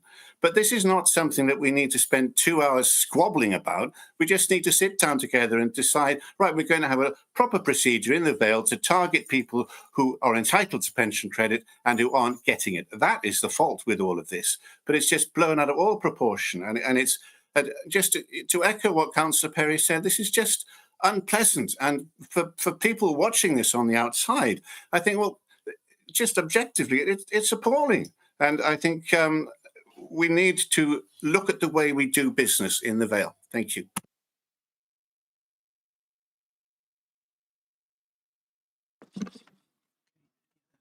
Councillor Hooper. Thank you, Mayor. I think this amendment fails on a number of footings. And the first one that concerns me most is that we're actually missing the point that, as both those last two councillors said, there'll be people in looking at this. A number of those pensioners who are watching this programme tonight will be looking and thinking, actually, I'm not sure the Vale Council care about the predicament I've been put into, because this motion, as it was originally put, was straightforward. And it was just saying, actually, this winter fuel allowance, we should, as a council, write and say it should be put back to where it was before. What I find really disconcerting is that the Labour government in Westminster decided to cut this allowance in the knowledge that 900,000 people were already not in receipt of this pension credit. So they decided to do that. To get pension credit is a totally demoralising and dehumanising experience for people. It means that pensioners have to put their life story on a piece of paper and then get assessed. Now, that might be okay for people who are sitting around this room, but for those people who are most in need, it is dehumanising. And the Labour government chose to do that. Politics is about choice, and power is about choice. We can see clearly that the Labour government and every level of Labour administration beneath this is choosing to hit pensioners first. If there was a £22 billion black hole, there is a choice that this UK government could have made, and it could have taxed the wealthiest. Yeah. But it chose not to. The first port of call was pensioners. Every pensioner who's watching this from outside should look at this administration really closely, because you've just said that the original motion where it said this is inappropriate and needs to change wasn't going to change. It's shameful. It's shameful it's the Labour Party who's doing this. And I urge members of the Labour Party with a conscience in the rest of the room to actually vote against the amendment and support the original amendment as put forward. I will be voting against the amended motion. Thank you, Councillor Hooper. Councillor Godfrey. And we are pressed for time, and I would like everyone to have their debate and to get through the debates on the amendments and the motions. Councillor Johnson, is that a point of order or is that just to speak? Okay. Councillor Godfrey. Thank you, Mr. Mayor. Very quickly, I'm a little bit flummoxed that tonight we've had figures bandied about that there's been an agreed £11 million commitment for overseas aid, and the figures I've heard is £9 billion has been given to doctors and the railway workers who are already on 68k plus a year, I may add. Now, essentially, we could have avoided this debate and all this bad feeling towards the Labour Party since they got elected if pensioners in this country were receiving a pension that's equivalent to the agreed minimum wage in this country. That's the fundamental problem. There would be no need for a heating allowance then if the pension was agreed to be at least at the level of minimum wage. Thank you. Thank you, Councillor Godfrey. Can we give everyone the same courtesy that we would like to be shown, and please allow councillors to speak without anyone speaking over them? Councillor Lloyd Selby. Yeah, thank you, Mayor. I don't know whether I'm missing something here, but I think the amendment is really clear.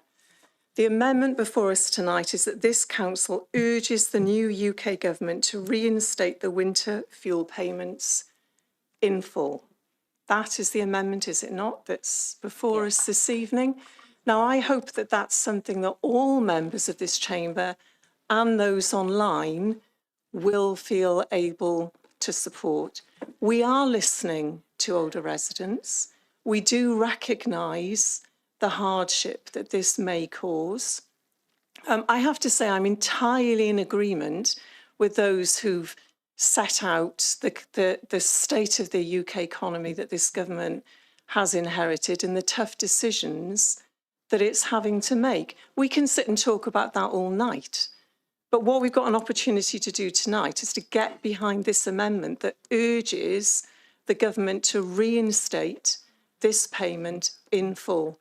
And I simply don't understand why anyone would not want to support an amendment that is calling for for support for our older residents in this way, and I will be supporting this amendment. Thank you.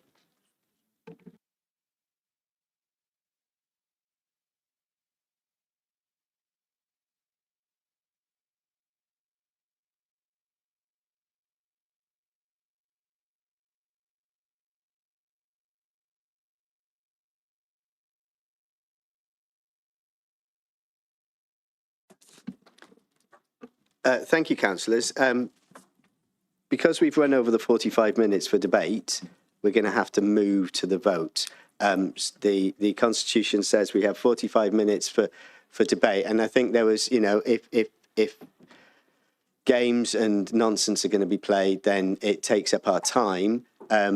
So we're going to move to a vote because we've gone past the 45 minutes.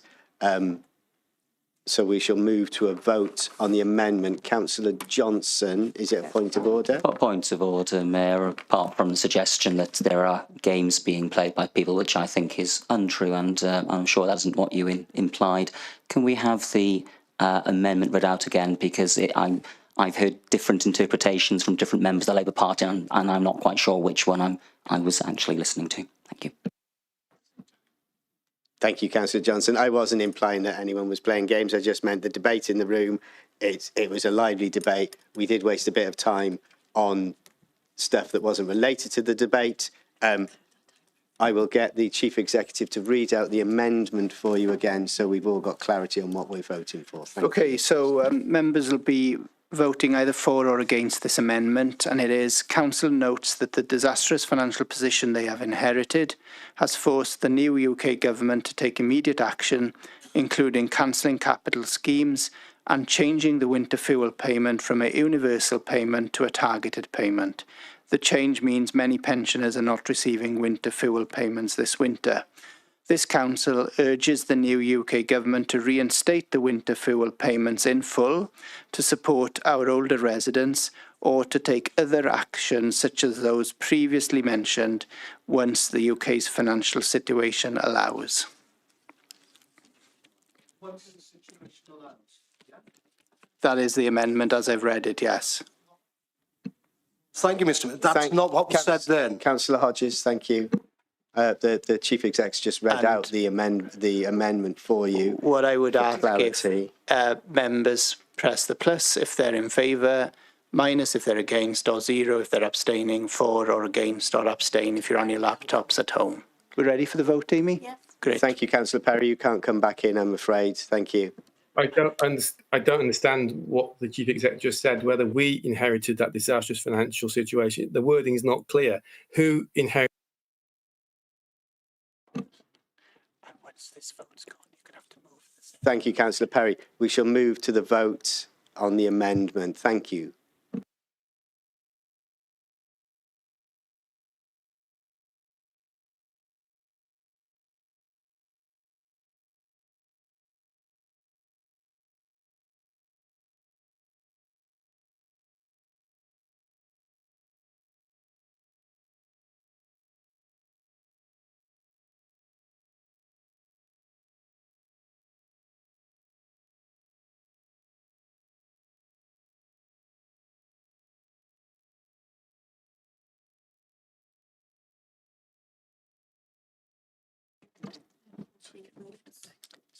Thank you, councillors.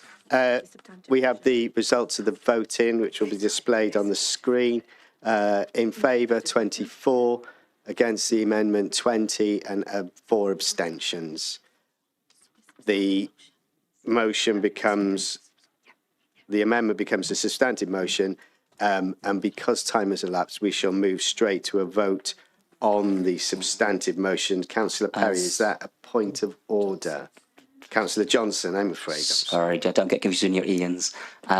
Just to confirm, I did request a recorded vote, and we didn't seem to have one there. So can I just make sure we have one for the substantive? I mean, I assume people will be voting in a similar manner.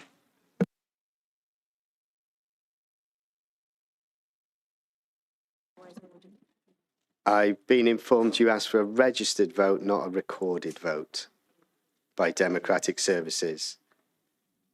Same thing. Dwi ddim yn siŵr.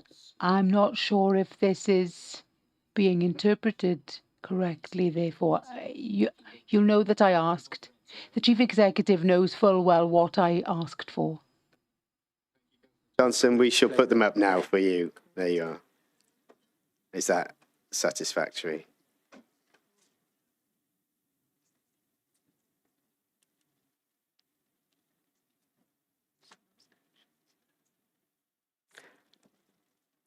So we have the results on the screen. And because we've moved past the 45 minutes, we shall move to a vote on the substantive motion. Can we prepare a vote, please, for the substantive motion? Thank you. So just to remind members, you're moving, we are now voting for the substantive motion. Plus, if you're in favour, minus against, 0 abstaining, or 4 against and abstaining if you're at home. Can I ask Councillor Hooper, is that a point of order? Can I ask for this vote to be recorded, please? Yes. Vote set up and ready.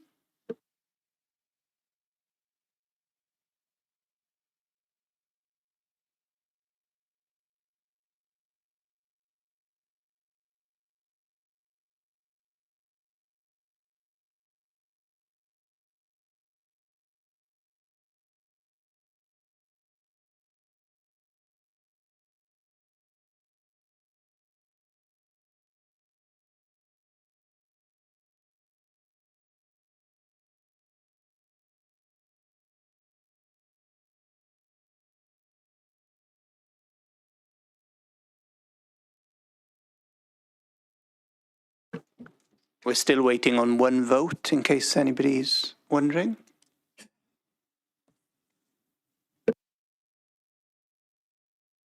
There we are, results are in. Thank you, councillors. We have the results displayed on the screen, and Councillor Hooper asked for a recorded vote, so there they are. We have 24 in favour. Oh, it's disappeared from my screen.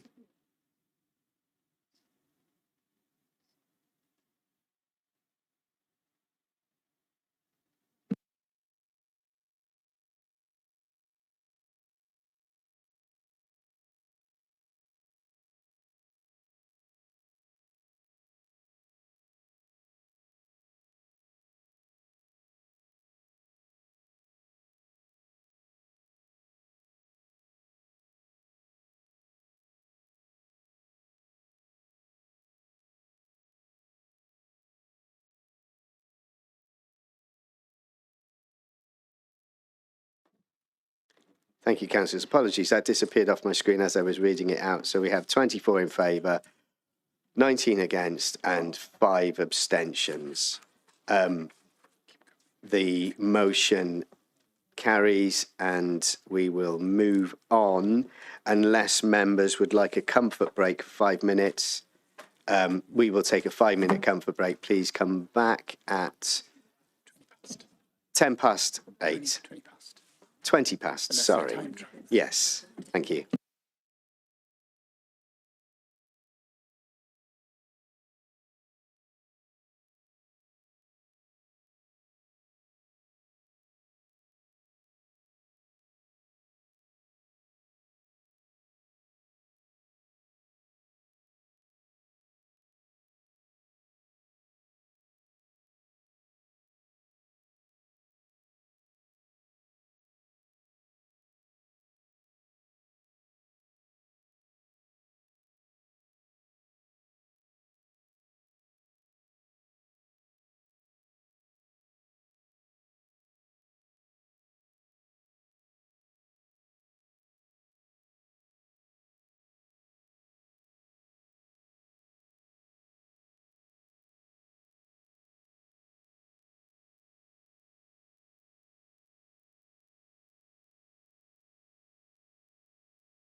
Thank you, councillors. I hope you took advantage of the 5 minutes and refreshed yourselves.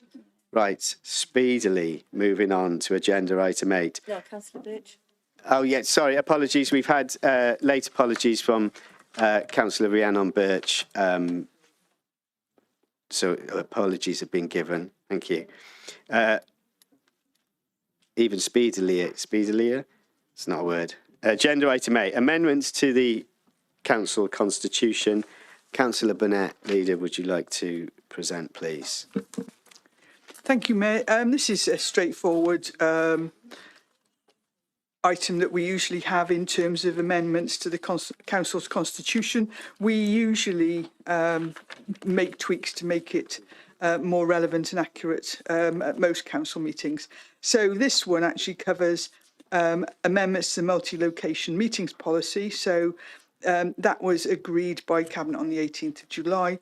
It replaces section 18 on the contracts procedure rules, and council will have received a revised version of that, both by email, and there are tabled copies here, if they so wish.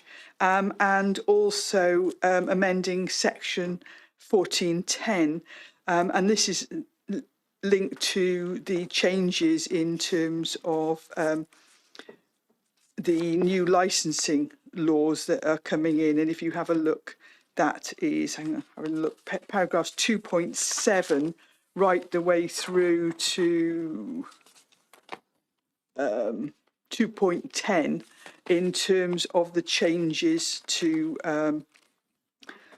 the licensing regulations that are due in. I've underlined it all here and I've managed to change it. Yes, at the end of November, Welsh Government's bringing in its long-awaited special procedures regime under the Public Health Wales Act. And part of that act will require practitioners carrying out tattooing, piercing, acupuncture and electrolysis in the course of business to be licensed by a local authority. So the approval for that will go to the licensing committee. So there are 3 recommendations at the top of page 2 for council today. And that's firstly that the amendments to the multi-location meetings policy as set out in paragraphs 2.1 and 2.2 of this report be included in the council's constitution. 2, that section 18 of the constitution contract procedure rules be replaced with a revised section 18 at appendix A to this report, as set out in paragraph 2.5 of this report. And finally, that amendments to sections 1410, functions not to be the responsibility of an authority's cabinet stroke executive, 1416F, terms of reference of the Public Protection Licensing Committee, and section 26, officer delegations, Director of Environment and Housing and Head of Shared Regulatory Services be approved for inclusion in the council's constitution as contained within paragraphs 2.7 to 211 of this report, and I'd move. And I'll second those, Mayor. Thank you, Councillor Burnett. Thank you, Councillor Brooks. Councillor Carroll. Thank you very much, Mr. Mayor. For my part, I cannot support the amendments on the basis of the changes to the remote multi-location meetings policy.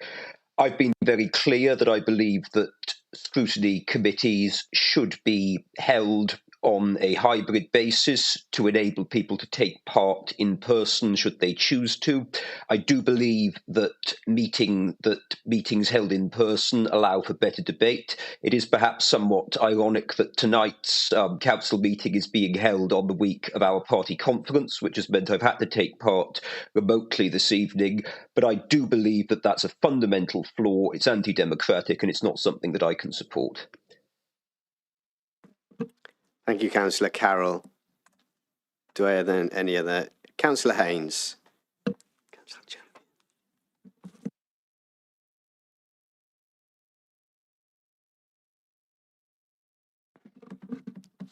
Councillor Haynes, you had your hand up. Did you want to speak? Was it? Oh, sorry. Thank you, Mayor. Sorry, I pressed the button and it didn't work. So, Yes, we've got to remember that this multi-location policy change just means that councillors can't attend the chambers. The officials are still attending the chambers. I checked the rules today and I couldn't find any way that members of the public were refused from attending the chambers if they request to speak. So this is nothing more than erosion of democracy. We are elected. We should have a right to attend the chamber if we so fit. And if this isn't an erosion of democracy, I really don't know what is. Thank you.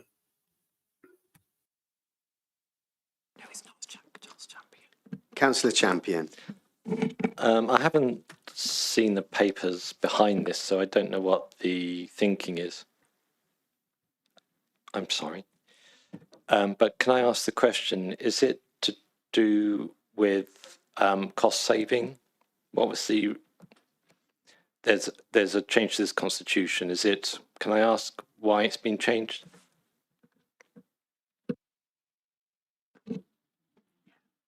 You can, and I'm sure that the leader will clarify that question when she comes back in. Councillor Wilson.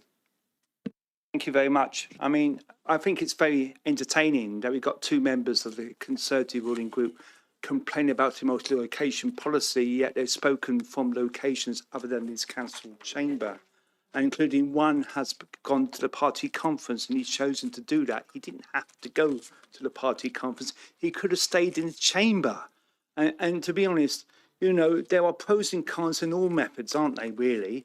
But I think if we're committed to climate change, we reduce our impact by staying. Also, it allows more maximum participation of members. And surely, I believe that's a good thing. Thank you, Councillor Wilson. Councillor Ernest.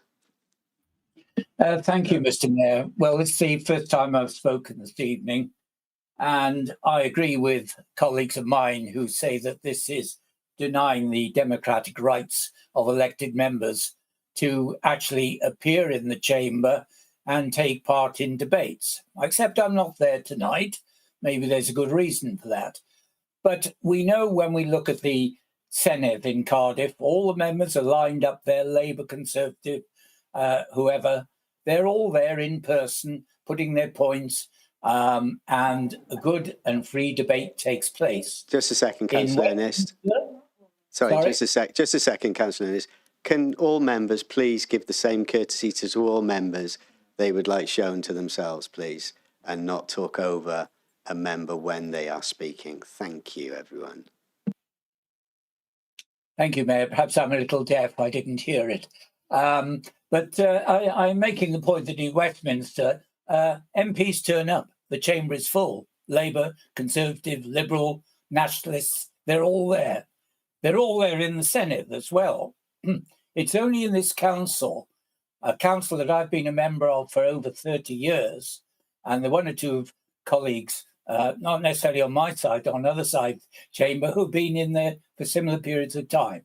And we've always had the opportunity to attend debates, take part in them if we desire. In the past, we all attended in the chamber, but things have been made so difficult now with this hybrid working and remote working that it doesn't work like it used to. I remember the council when everybody turned up. We had good debates in council. The committees, scrutiny committees, subsequently all gave best measure.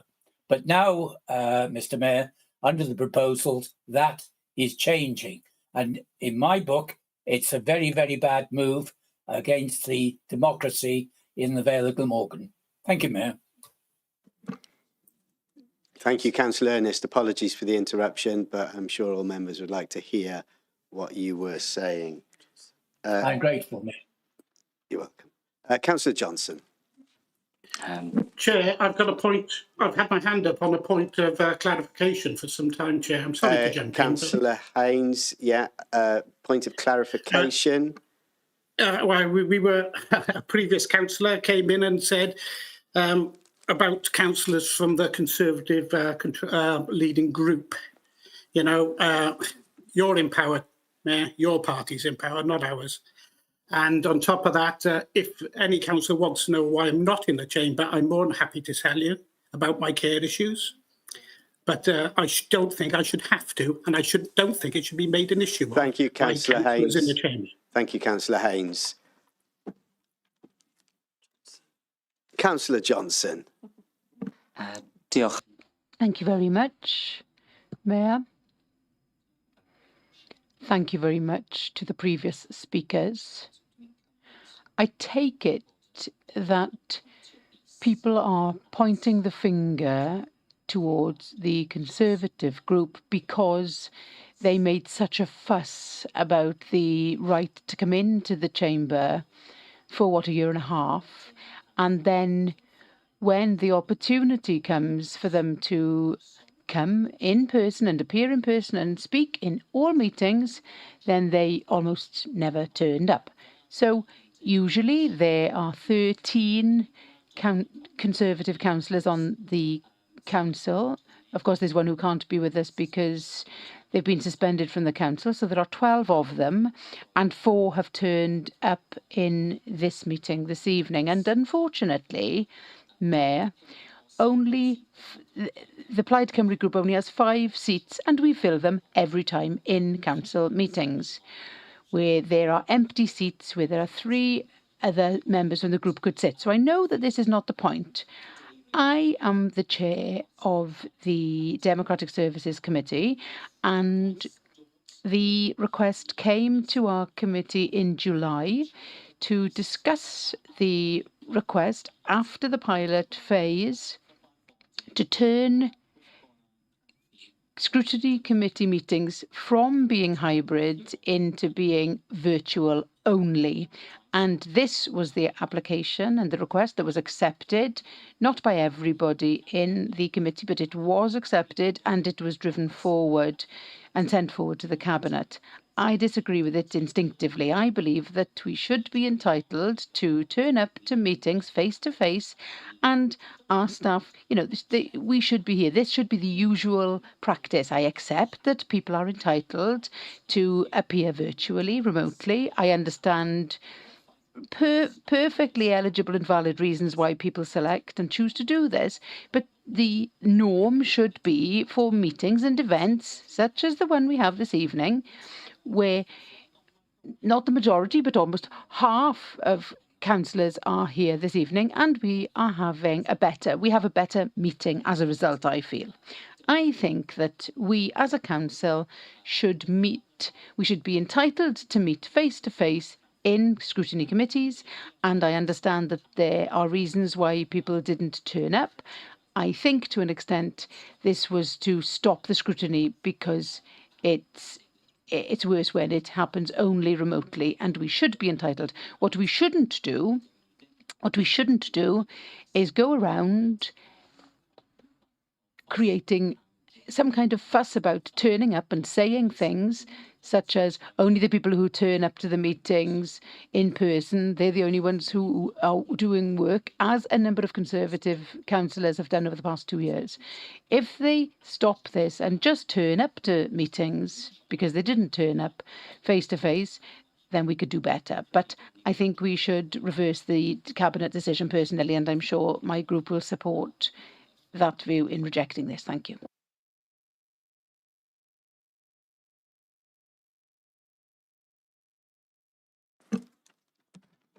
Thank you, Councillor Johnson. Councillor Sivanyanam. Thank you, Chair. Well, the only point that I really want to make today is that I think this multi-location policy increases participation. It doesn't deter from that. And as the leader of the Conservative group has shown, on occasions when you can't be here in person, it's a very valid policy.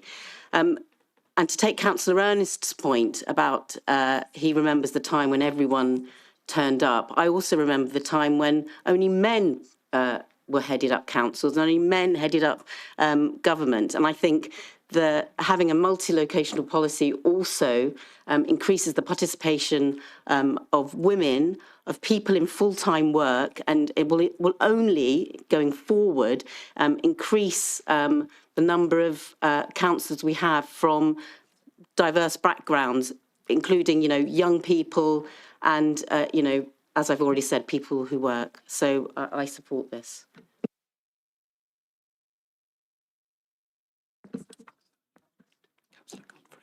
Thank you, Councillor Sivanyanam. Councillor Godfrey. Thank you, Mr. Mayor. The point I'd like to make is, as an elected councillor in the Vale of Glamorgan, I feel it should be my democratic right if I choose to want to attend a meeting in person. I understand that not everybody can do that all the time. I work full time and I cover the whole of the UK, but I've got an obligation to the council, so sometimes I do have to attend a meeting remote. But the point I like to make is, I would like and think I'm entitled to have the freedom of choice. If I do want to appear in person, I should be allowed to. Thank you. Thank you, Councillor Godfrey. Councillor Bruce.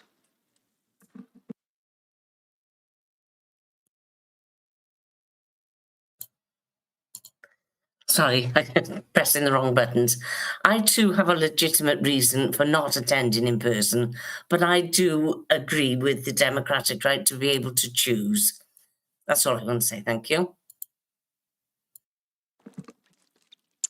Thank you, Councillor Bruce.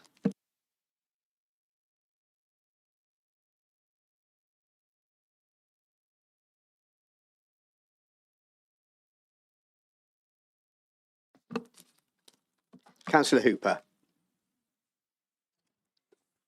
Thank you, Mayor. And I just want to draw this council's attention to two things. One, that I put on record to the leader and the chief executive, that at a recent fully remote meeting of the Environment and Regeneration Committee, the technical issues were so bad that the meeting had to be adjourned because the officer who was putting the point across couldn't be understood or heard.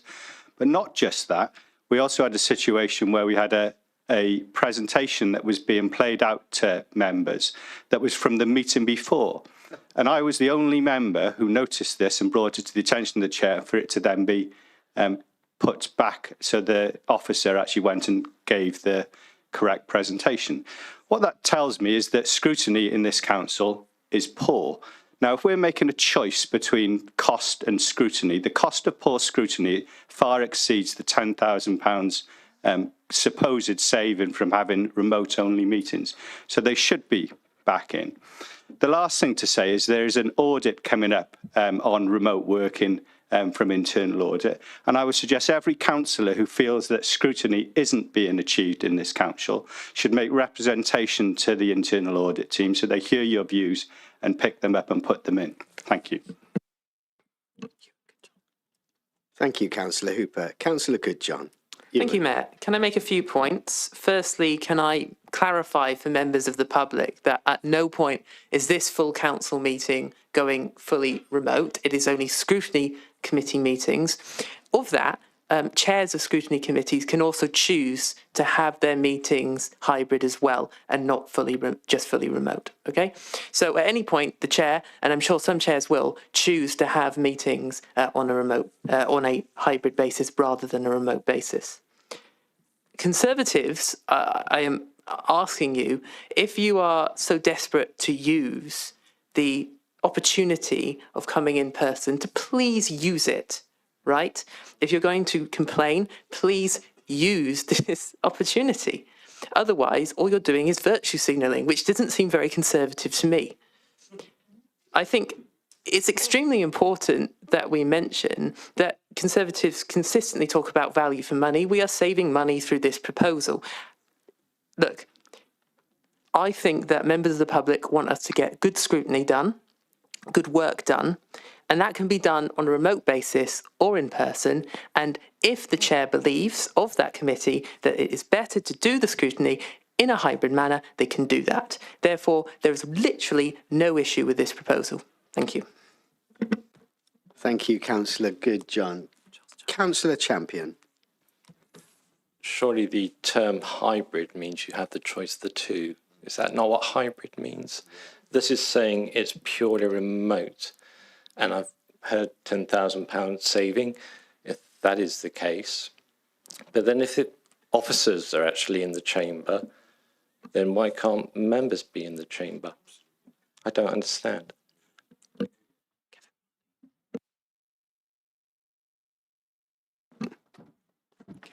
Councillor Marnie. Thank you. I start off by saying irony here that I feel the Scrutiny Committee is so flawed. As you'll know, I refuse to go on the Scrutiny Committees. But the actual principle, as actually it's just been the wind taking out my sails there, a hybrid meeting means that you can either choose to come in or be at a remote location. I've long held the view that for the very tiny minority of people who may be unwell, who may be looking after somebody who's unwell, perhaps a last-minute car breakdown, the opportunity to appear on a computer screen or be screen sharing to the chamber is great. But that would be no more than 2 or 3 people, to be perfectly honestly, in my view.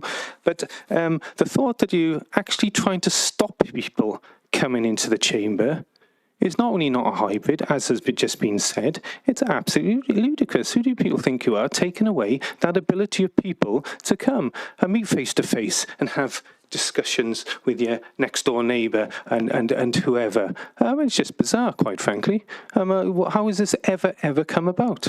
It's just hybrid should be for those who cannot make a meeting, and for the reasons, some of the reasons that I've just given, nothing wrong with that whatsoever. It's absolutely unbelievable, quite frankly, this has even been brought up. Thank you.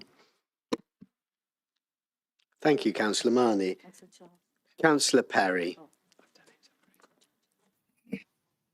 Hi, I'd like to thank the members who actually made this about choice, not the virtues of remote versus physical, real-time, as they call them, meetings. And if you just think about global trade, for decades prior to us having this new technology, multinational companies have successfully operated and made billions of pounds of profits by having people speaking in their second, third, or fourth language by telephone meetings where you couldn't see one another and where you couldn't share slides. And yet they're able to communicate and work effectively and grow businesses. And you can talk about the McDonald's of this world. Yeah, the KFCs, these big multinational companies did it. And some people say that as a council, we can't. So it doesn't make any sense. But really, the issue here isn't the rights or wrongs of meeting remotely or in person. It's about offering the choice of hybrid meetings. And I think Councillor Champion was saying he didn't quite understand the cost implications. So perhaps that should be better explained to members and the public. But those who are saying that those of us who meet remotely, as people have successfully met remotely for decades, to say that we can't do proper scrutiny remotely, that's false. That is utterly false, as proven by multinational companies. So we're having the same arguments time after time after time after time after time. Let's move on and realise these party political points is just nonsense. It's been proven in the private sector and in the public sector. Air Force One, calls abroad, decisions made while the President of the United States is in the air. That's been going on for decades. You never heard of the President of the United States and Air Force One? The nonsense that's wasting our time. And I know I waste your time by rambling on, I'm sorry. But as I said earlier in the meeting, we're wasting so much time when we could be doing things that are productive. So I'm open to hybrid meetings. If you can justify just having remote meetings, I'm fine by that. But let's not argue about and say that you have to be physically in a room to make effective decisions, because that is quite obviously not true. And we keep repeating ourselves. It's time we moved on and actually did things for our residents and were constructive, collaborative, and productive. Let's get things done for our residents. Thank you, Councillor Perry. Point of clarification. Point of clarification. Which Scrutiny Committee is Councillor Perry a member of? Councillor. I probably work more hours than any member of a council. I don't know, but we'll have to wait and see. Okay. But I don't think we need to have any personal things like that. And that is what really drags the council down. Thank you, Councillor Perry. And my phone is always on for my residents, unlike other elected members. So Ian, turn your phone on, please. Thank you, Councillor Perry. I'm sure your constituents are very pleased about that. Thank you. Councillor Charles, thank you for your patience. Thank you, Mayor. Yes, just a point of clarification. As chairman of a scrutiny committee, I was led to believe that it was going to be remote. But Councillor Goodwin, when he spoke just now, said that it was our choice whether we come in or not. Is that correct? So my next scrutiny committee, can I have it in chamber?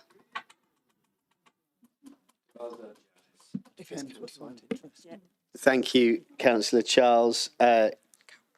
Councillor Cowp. Can I have my meeting in chamber?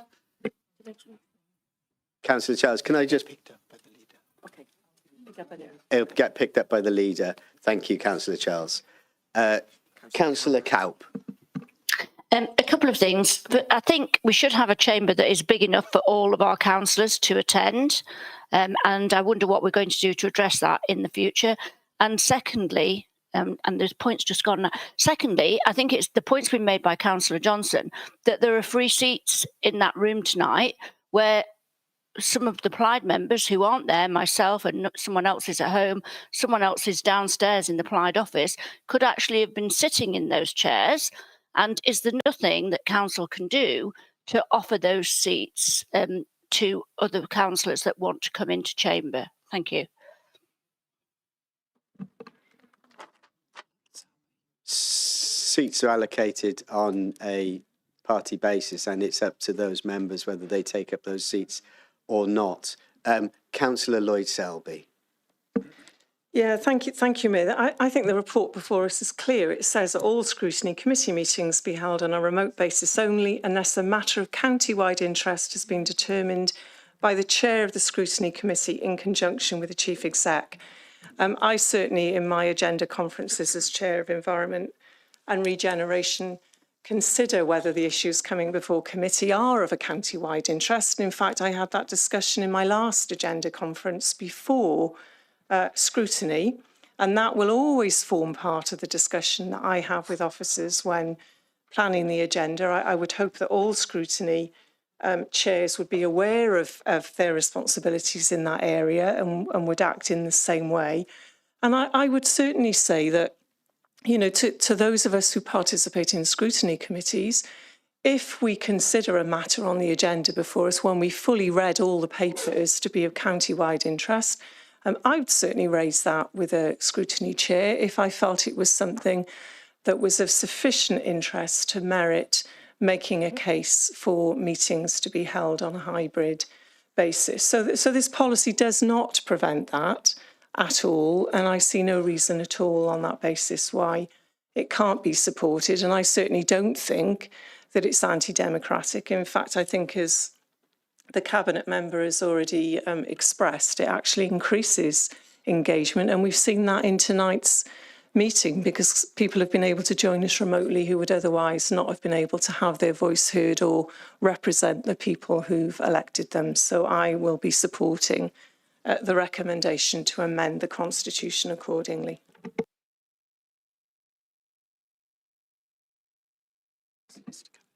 Councillor Perry, have you forgotten to take your hand down? Is that a legacy hand, or have you got a point of order? Sorry, it's a legacy hand. Okay, Sorry, thank you, Mr. Councillor Perry. Councillor Willem.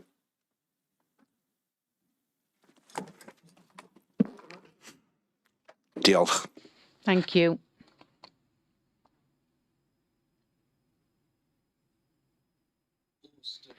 Considering what Councillor Selby just said, isn't almost every matter of significance to the council throughout the council and across our work? That's one point. And the second point is, what's the problem in terms of having hybrid meetings? It doesn't make sense to stop people from coming into the chamber when officers are already here.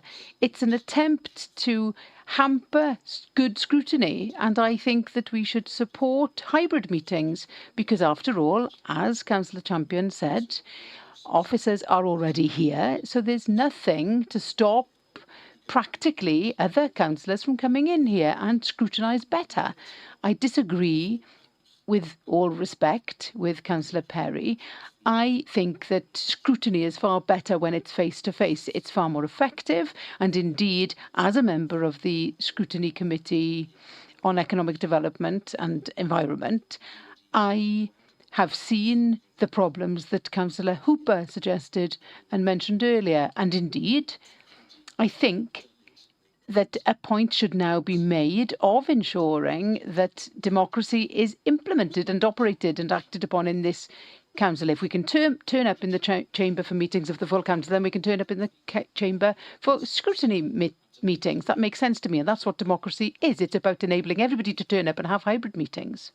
Thank you.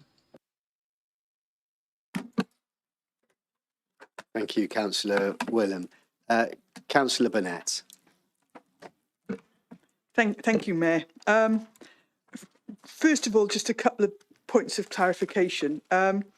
What's before us today is for this to be added to the Constitution. It's already gone through Cabinet, it's already gone through Democratic Services Committee, and it also wasn't called in. It is in place. The reports on the 18th of July in Cabinet and on the 16th of July in Democratic Services Committee lay out all the background. But to suffice it to say, when we were first looking at the multi-location meeting policy, there was a suggestion at that point that meetings should be remote other than for county-wide interest. And there was an objection. And when it came to Cabinet, Cabinet determined that there should be a trial period to see how it would go and whether or not it actually would make a difference. And when it came back to Cabinet and to the Democratic Services Committee, it actually included a table looking at attendance at scrutinies over that 6-month period.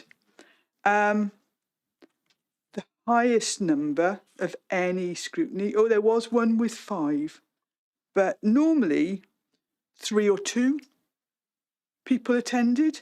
You would imagine that a meeting of county-wide significance might be when the budget proposals are discussed in scrutiny, mightn't you? Corporate performance, 3 people attended. Environment and regeneration, 2 people attended. Healthy living, social care, 2 people attended. It's actually interesting to see the non-committee members, which tends to be Cabinet members attending, that can be as high as the people attending. Homes and safe communities, 2. And learning and culture, 6. But 3 of those were non-voting reps. So those figures were looked at. There was a 6-month pilot period. There weren't sufficient numbers. I would prefer democratic officers to be freed up to do some of the research work and support work that we'd all like them to do. So if it is a county-wide issue, I think that that's probably been left as loose as possible so that it can be a discussion between the chair and the Democratic Services team. I think it's worthwhile, just another clarification for Councillor Ernest, the Senedd meets in a hybrid format. And so, there are all sorts of reasons why people want to come in or not. Hybrid gives them that option. But actually, if there's no reason for them to come in, I'd personally prefer to protect my carbon footprint. And, as I said, this has been put forward to Cabinet, or gone through Cabinet. So it's a question of whether or not it goes onto the Constitution and along with the other 2 amendments. And so, again, I would confirm that I move the recommendations on this report. So if we could go to... I'll just confirm. Second that. Thank you, Councillor Burnett, Councillor Brooks. As there is not an agreement in the room over these changes to the Constitution, all three elements, Councillor Johnson, a point of order, or yes, but point of order. Would it be possible to take them in sections rather than because I think there's no from the conversation we've had, there's no issues with points 2 and 3, but point 1 is clearly where there's a disagreement between members.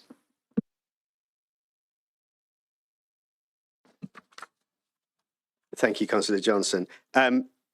If the elements 2 and 3, then members are in agreement with, then we can have a vote on 2. Yeah, 1. Apologies, sorry. Councillor Godfrey, is it a point of order? Point of clarification, go on.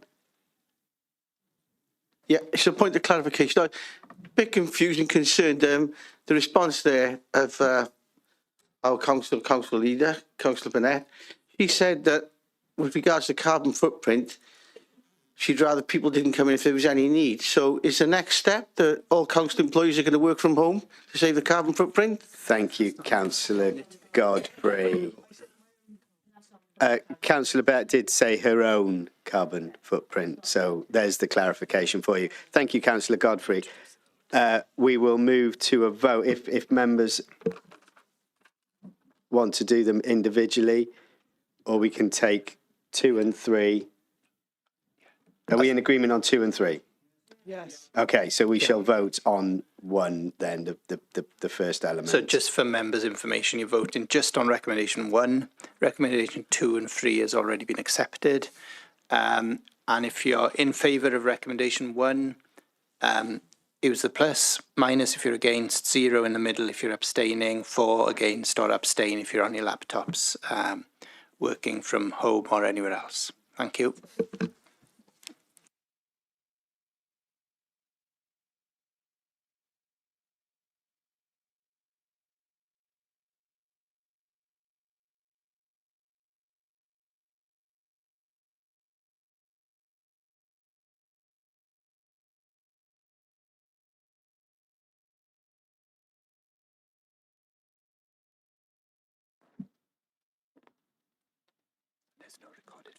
Thank you, members. We have the results in favour 28, against element 1 of the changes to the Constitution 20, and we have 1 abstention. So those that report is accepted. Thank you, councillors.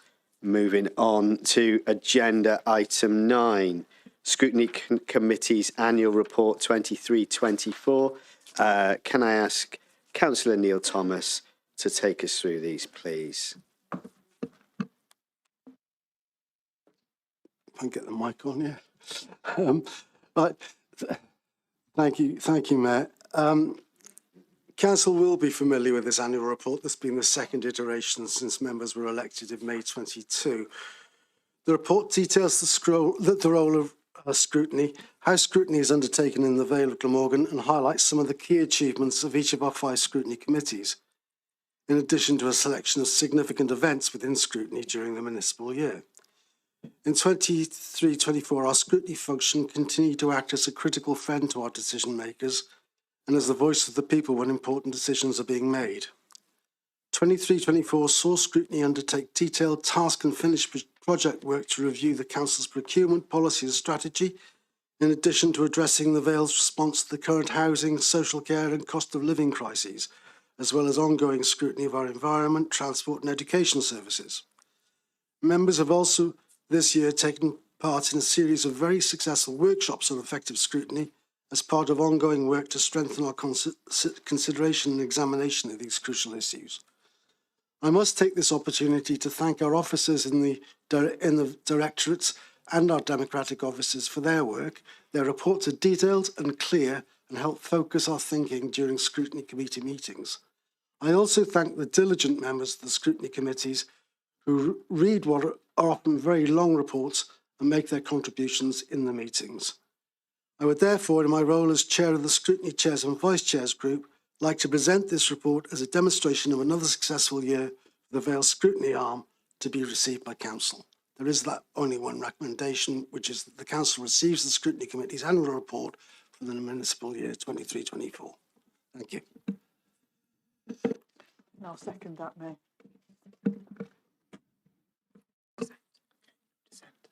Thank you, Councillor Thomas. Thank you, Councillor Brooks, for seconding. As I see no dissent, the Scrutiny Committee's annual report is accepted. Noted. Thank you. Moving along to agenda item 10, we will take agenda item 10 and 11 together. The Vale of Glamorgan Replacement Local Development Plan, RLDP 2136, Preferred Strategy Initial Consultation Report, reference from Environment and Regeneration Scrutiny Committee on the 16th of July 2024. The following consideration by Cabinet on the 11th of July 2024, and item 11, the supplementary report on the above. Can I ask Councillor Sivanyanam to present these, please? Thank you. Thank you, Chair.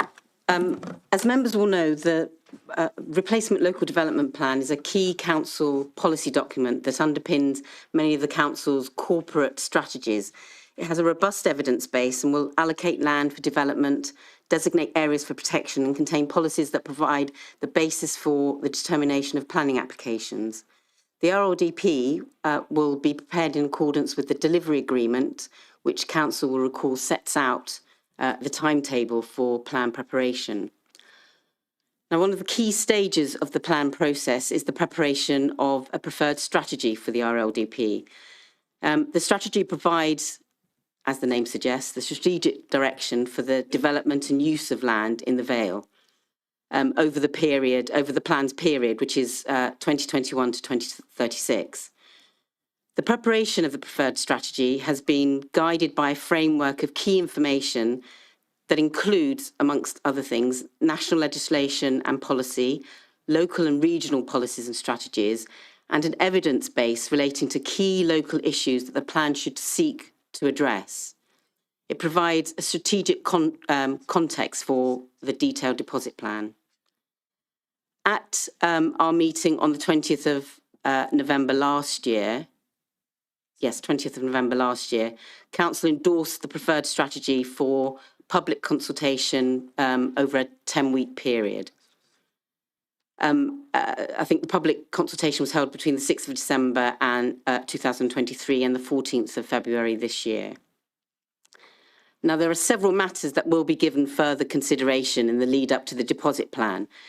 And I want to assure our communities that they will have further opportunities to make comments on the detail as part of the public consultation of the deposit plan. And I anticipate that public engagement will take place sometime in May or June of next year. So this evening, Council, I'm seeking approval from you for the proposed changes to the preferred strategy as set out in the initial consultation report, to allow officers to progress the preparation of the deposit RLDP in accordance with our approved delivery agreement. So I'm seeking Council's endorsement of 4 recommendations, and they are contained in both agenda items 10 and 11, as the Chair has pointed out. And I'd like to take those together this evening. So agenda item 10 is a reference from E&R from the 16th of July, which met to discuss the initial consultation report of the Replacement Local Delivery Plan. At that meeting, the consultation report and recommendations were approved, and the matter was referred to Council today. Agenda item 11 brings supplementary information which updates the initial consultation report, as I've just mentioned, which is agenda item 10. And as can be seen from the report, the supplementary information is essentially 2 representations which were submitted in time, but weren't deemed to be in time when the consultation report was considered by both Cabinet and E&R. So I'll be asking Council to endorse this report as an update to the consultation report. So moving to the recommendations, firstly, I ask Council to endorse the actions set out in the initial consultation report. Second, that the Council approves the RLDP preferred strategy as a basis for ongoing preparation of the deposit RLDP. And in addition, then this is taking the report at agenda item 11, that number 3, that the supplementary information provided in this report be endorsed as an update to the agenda item on the on our RLDP preferred strategy initial consultation report, which is at addenda item 10. And lastly, number 4, and this is an additional recommendation, to, that delegated authority be granted to the Director of Place and the Head of Sustainable Development to make any further typographical or minor amendment to the initial consultation report. Chair, I would move those recommendations. And happy to second, Chair. Thank you, Councillor Sivignon. Thank you, Councillor Burnett. Councillor Franks. Thank you, Councillor. I'm sorry to say that in affected communities, there is very little confidence that residents' views will be taken into account. I am specifically concerned with North West Dinas Powys, but erroneously called North East Barry, and also Eastbrook. I hear what the Cabinet member says, that residents will be allowed to make further comments sometime next year, May, June, I think. Well, you can make comments all you like, but there is a distinct feeling that those comments will be disregarded. There has been significant opposition to building in inappropriate locations, and this authority constantly claims to support development principally in areas where there is convenient and available public transport.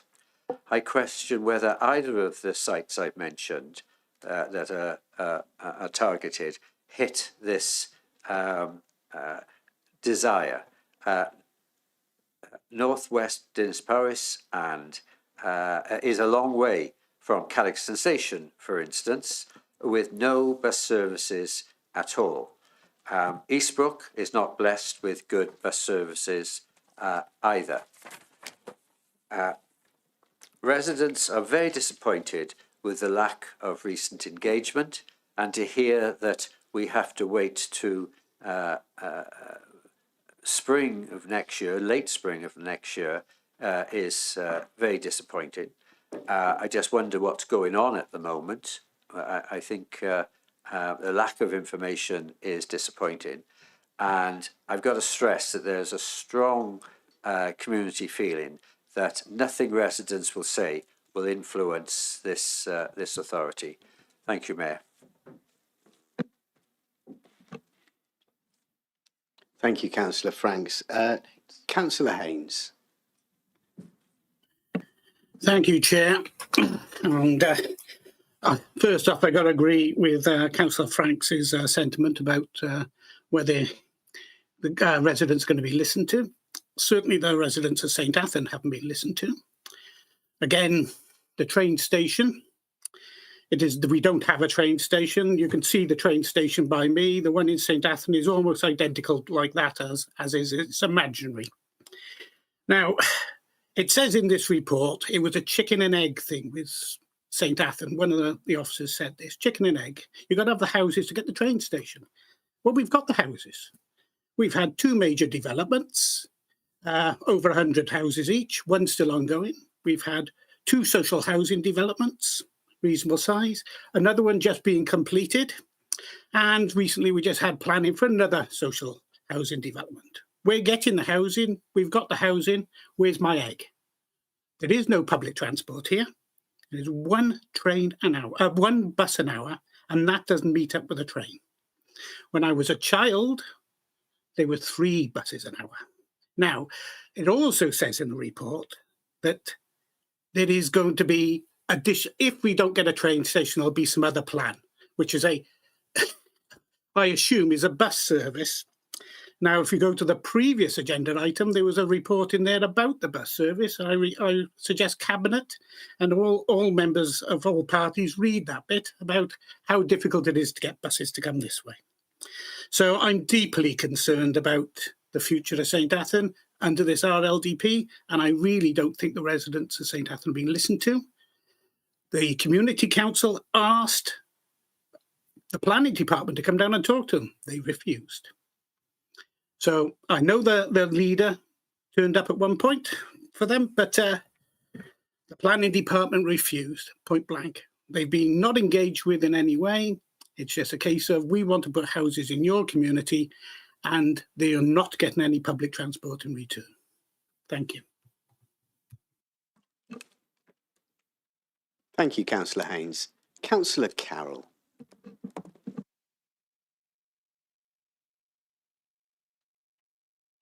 Thank you very much, Mr. Mayor. As members will be aware, I have long had significant concerns about the replacement local development plan and the draft strategy because I feel it is fundamentally flawed.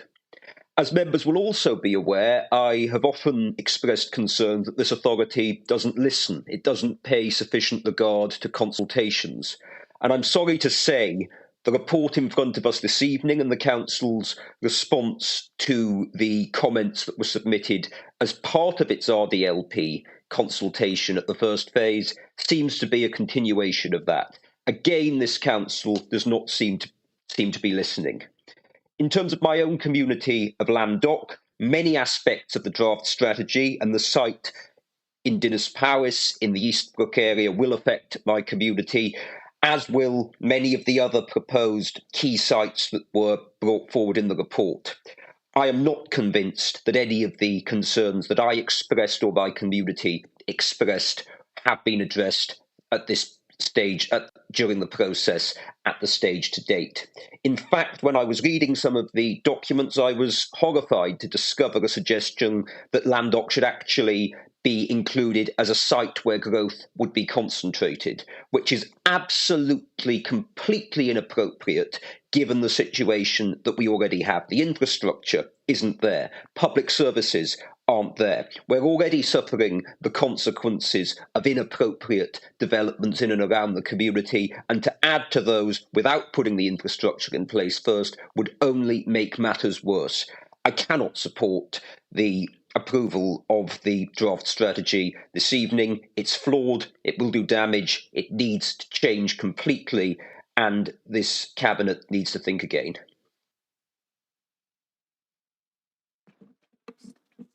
Thank you, Councillor Carroll. Councillor Hooper. Thank you, Mayor. And it's interesting to hear the Conservatives talking about the local development plan when they voted for the last one in full numbers. So it's quite an interesting, there's obviously a complete change of face. But going to the point, it's interesting we had the Scrutiny Committee report before this, because at the last, when this came to Environment and Regeneration Scrutiny, I felt there was a really good debate about the RDLP. And there was a vote in the end which suggested that it came back to Cabinet, which was defeated on party lines, which is a real shame because I think there was beneficial points that should have come to Cabinet and therefore been reflected in this final RDP. And that's the reason that I won't be supporting it, along with my colleague, Councillor Franks's points and others that I've made. But the points that I'd quite be keen for the Cabinet member to address in her summing up is she interjected in the Environment and Scrutiny Committee meeting and talked about communication and the learnings from communication. She's already referenced that that should be an important thing for next time, so I'll be interested in a perspective on those learnings because we haven't had any comeback on that as yet. And we've still got issues around Aberthaw wastewater treatment capacity, which haven't been reflected in this RDLP. And the point that the Mayor and I agreed on, which was an unusual thing in ENR, was about small-scale developments being part of a strategic initiative within the RDLP and not just infill. There's an opportunity for us to do small-scale modular construction units that infill, and they need to be considered in a strategic capacity, not just we'll deal with them later on as infill. Thank you very much. Thank you, Councillor Hooper. Councillor Willem, thank you for your patience. Diolch. Thank you. You'll need your headphones.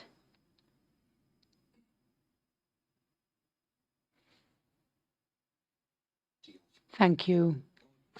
In the Scrutiny Committee in July, I called for a holistic vision and approach towards this. And even though I welcome the attempts and efforts made at the time, this has not been delivered. This is a half-baked job. There's not enough thought behind it or effort to put a plan in place that really links the Vale in all the aspects that we talked about. I'm not satisfied that the concerns relating to the environment, floods, traffic, transport, education and health have been resolved or solved correctly in this for the Vale. And that is why I proposed in the Economic Scrutiny Committee on Regeneration and Environment that we should refer this back to the Cabinet to look at it again before bringing it back. Unfortunately, they refused that. The errors that remain mean that this major opportunity is missed once again. And that is despite the number of warnings given by myself and others at the time. Indeed, I agreed with the comments made by the Mayor about East Woolwich, I think it was, where there were exciting things happening there. But this really has not been realised in our plan. So I cannot support this in its current state, and I will vote against this plan. Thank you. Thank you, Councillor Willem. Councillor Perry. Oh, here. Yep, there I am. Here I am again. Okay, yep. So I've had a read through, and obviously one of my villagers was mentioned in all the reports. I've got a few concerns, which I will just raise very briefly with you. Sorry for the lack of detail in this, but I'll keep it short. I am concerned about the potential lack of geographical spread of those participating in the consultation. Because what seems to happen is people see lots of new housing by them and then get involved in the consultation process, whereas people living far away from proposed developments don't make any representations, and so their points of view are not heard. I think it's that 857 people made a representation, and I would presume that most of those are living near the proposed sites as they stand. I want to make the point that infrastructure is not just schools. We seem to also remember the schools, but there are also the GP surgeries, and there are other forms of infrastructure that we tend to forget. And it's always an afterthought as to what we need in terms of infrastructure and share sheds and community hubs. I do wonder what the environmental footprint is and the carbon footprint of 8,678 new dwellings. I also wonder what our carbon budget is as a county, as a council. What is our carbon budget? How many homes can we afford to build with our carbon budget? How do we build more with within the limits of our one small planet? Will the carbon footprint or the carbon contribute to the flooding of housing? So we build 8,000 new houses in the Vale, but that carbon floods 3,000 houses somewhere else because of sea level rise. The polar ice caps are melting. Look at the news, look at the science. The polar ice caps are melting, sea levels will rise. We are not prepared to defend our coasts. We're not prepared. We're just ignoring this. Climate emergency, we've just spoken today about capital funding for climate emergency. Yeah, it's been put back, and there's always a political game, and it's blamed somebody else. But you should be ring fencing all funding in a climate emergency for protecting our environment, and that money's gone. So I digress slightly there. I obviously have a very rural community, over 10 miles of the Vale of Glamorgan. It's a very great, beautiful, hilly place. With broken roads. But I do now look at the idea of small-scale affordable housing-led schemes within my ward and other rural wards that I propose to the minor rural settlements, because we have become reliant on S106 money. We shouldn't be reliant on S106 money to improve the infrastructure that we need for active travel and other great schemes that are unfinalised, and yet we desperately need them. But affordable housing doesn't deliver any S106 money. Affordable housing, even private housing in small developments, mostly produces more money for affordable housing. It's only when you get at least 10 additional dwellings that you start generating small amounts of money for other things that are much needed in our communities, be that improvements for school or active travel. So that is a bit of a problem. That's a bit of an oversight, and I sympathise with the officers trying to juggle all the different problems and the answers that elected members fail to give them. How do we support self-builders? I have in my own ward a couple of willing, budding self-builders who don't quite understand the planning system. I'm a bit frustrated by it. We're not supporting the small builders or the self-builders. We only support the really large developers. Yeah, it's a really large developers plan that we are really talking about, and we're forgetting the people who want to build their own homes in more imaginatively and environmental ways. It's always the big builders, the big companies who build what they've always built and don't really think about the environment. It's all the same. Block and brick, high carbon materials. So I worry about that, and I worry about people not being able to do infill in settlements that don't have boundaries. That's a problem, unless you want to build on the reading rooms car park and on the sports field behind in Bommelson. Then you can build whatever you want. So it's not an ideal plan that's going forward. It's not ideal strategy, and that isn't the blame perhaps of the officers, but really that we as elected members spend too much time squabbling and spending hours over nothing, when really we should be getting this detail right and thinking about future generations. So we are where we are. It will go through because the Bloc Labour vote will take it through. It's far from ideal. We need to collaborate more. Thank you, Councillor Perry. I see no other hands. Councillor Sivignan. Councillor Johnson, apologies. That was a brief hand. Thank you very much.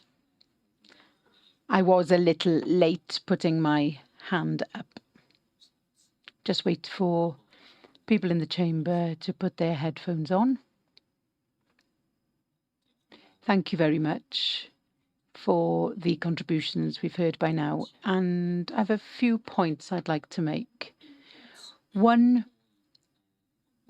the greatest point for me at the moment is the suggestion that there are several major sites that form part of this plan. And I'm concerned about this because of our experience with the developments on the two major sites in the last plan, namely on the waterfront and in St Athan. Now, St Athan was expected to be built more quickly and get bigger quicker than it has. And as Councillor Haynes said earlier, there are a number of houses that are still in the process of being built later into the process. Bear in mind, of course, that it was a 2011 to 2026 part of that plan, but many of the houses that have not been built as part of the current plan are in the St Athan area. And of course, we've heard from two councillors from the waterfront area now, and I am another councillor for the waterfront, and there are a number of problems that area has faced over the years with major companies building. So I'm concerned. I understand in terms of officers creating a map and a plan that earmarking major sites helps to give a vague idea or an outline idea as to where the building is going to take place. But the truth of the matter is that our experience has not been a fantastic one over the years recently. I understand also that the strategy focuses on the railway line, which of course comes down the coast in the south of the county from Penarth through Barry and over to Bridgend. But of course, by now, after years of waiting, there's only one train per hour in the two directions going to Rhys and Llantwit Major. So at the moment, we are still waiting for real significant investment to improve the rail connections that we have. Perhaps if we had the HS2 funding, then we would be able to fill that gap. Who knows? But again, I see that there are buses that go quite frequently. The X2 goes through the Vale from Cardiff to Bridgend as well. So if perhaps we should consider the overdevelopment that's happening on the coast in some areas, then we should consider certain other areas around the county. I'm not happy with the plan as it stands. One of the questions that I had every time in the last plan, when we discussed for many years between 2012 and 2017, one of the questions was, how did we get to the number of houses to be built? And by now, the methodology is still not clear. And the question is, where did we go wrong in the last one? We built more houses than any other county in Wales, and certainly on per capita basis, but yet the number of people on our waiting lists continue to increase because of the prices of houses rising and the rental prices increasing. Is this plan really going to deal with? Is this plan really going to deal with the problems that people have who are living here in the Vale of Glamorgan? Are we ticking boxes that are part of planning on the basis of what the PEDU inspector and Welsh Government are saying? I would welcome comments from the leader after those comments. Thank you very much.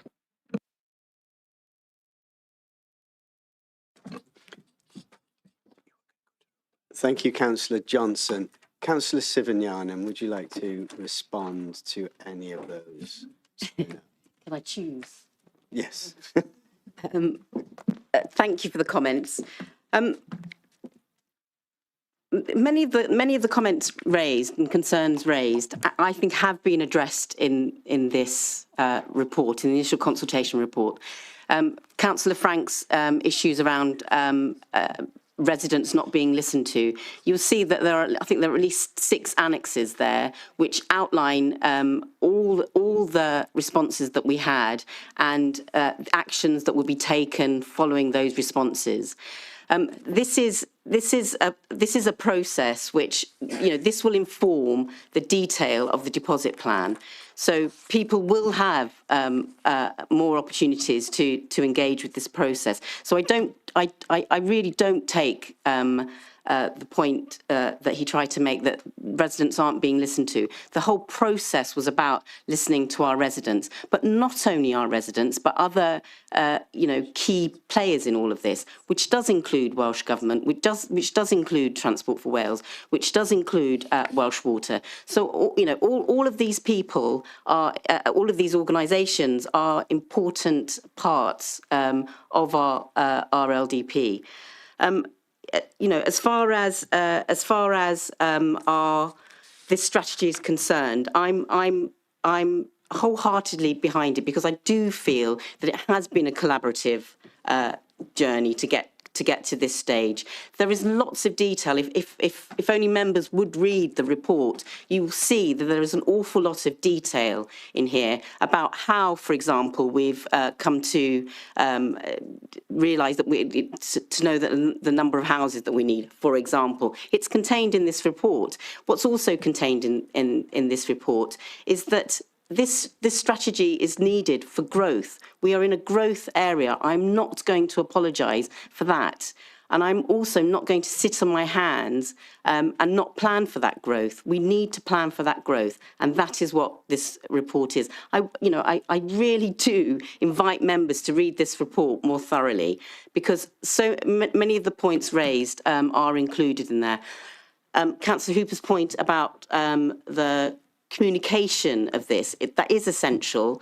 And I have raised this with the team. That is something that we are very conscious about, and will take that forward to ensure that residents are aware and residents do feel that we are listening to them, and that, you know, that they will know that. In terms of consultation, to take Councillor Perry's point that it's only people that it affects immediately, that really that simply isn't true. The consultation was on, you know, on social media, on our Participate Vale, on the website. You know, so it was as widespread as you know we could do, and when it ran for 10 weeks. So, you know, the fact that we had you know, fewer comments and people writing in, you know, I think that's you know, how it was for this particular piece of work. But we have been talking to all our partners. We've talked to the Health Board. We engage with our education colleagues. So, and as far as transport's concerned in the St Athan area, which I think was the other point that somebody raised, Councillor Haynes. St Athan, that is an iterative process. So we will have to review that if nothing comes to fruition. But you know, we are in conversation, and our hopes are that this will, you know, that we are moving towards having a station there. But it is an iterative process, and it is something that we will need to review. So I'm going to just put my laptop back on because there is. Sorry.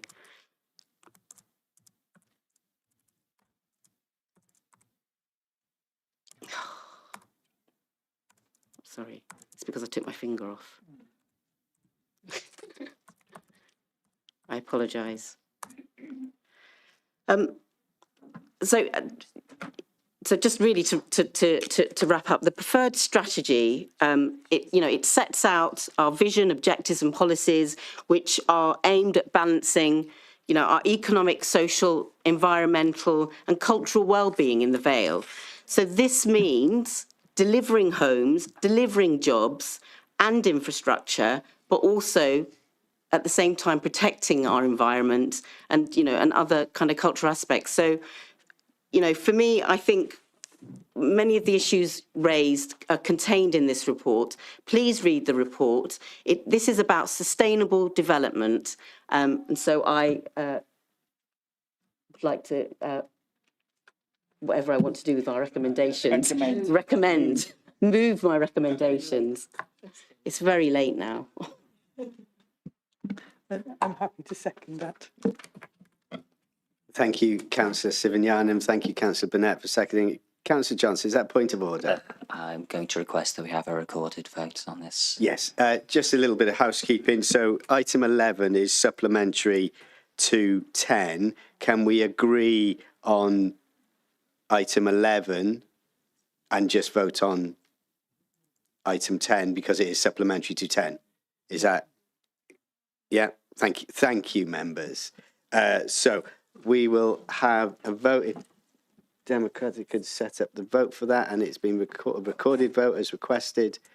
Thank you, councillors.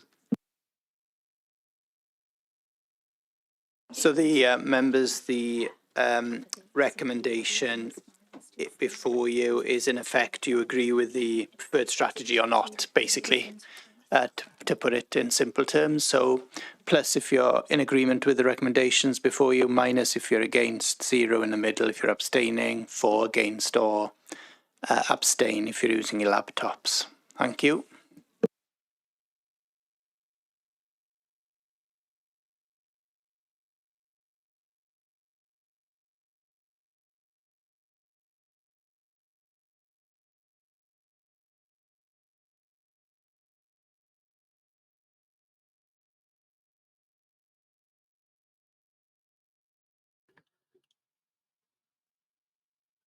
My voting doesn't seem to be working, Chair.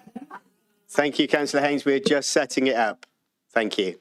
It hasn't gone live yet, so bear with. There we go.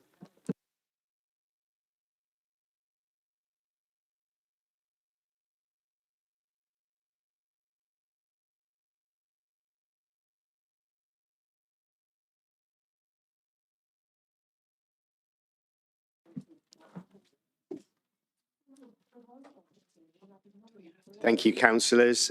We have the results in. We have 28 in favour, 20 against and no abstentions. The names as requested will be displayed on the screen.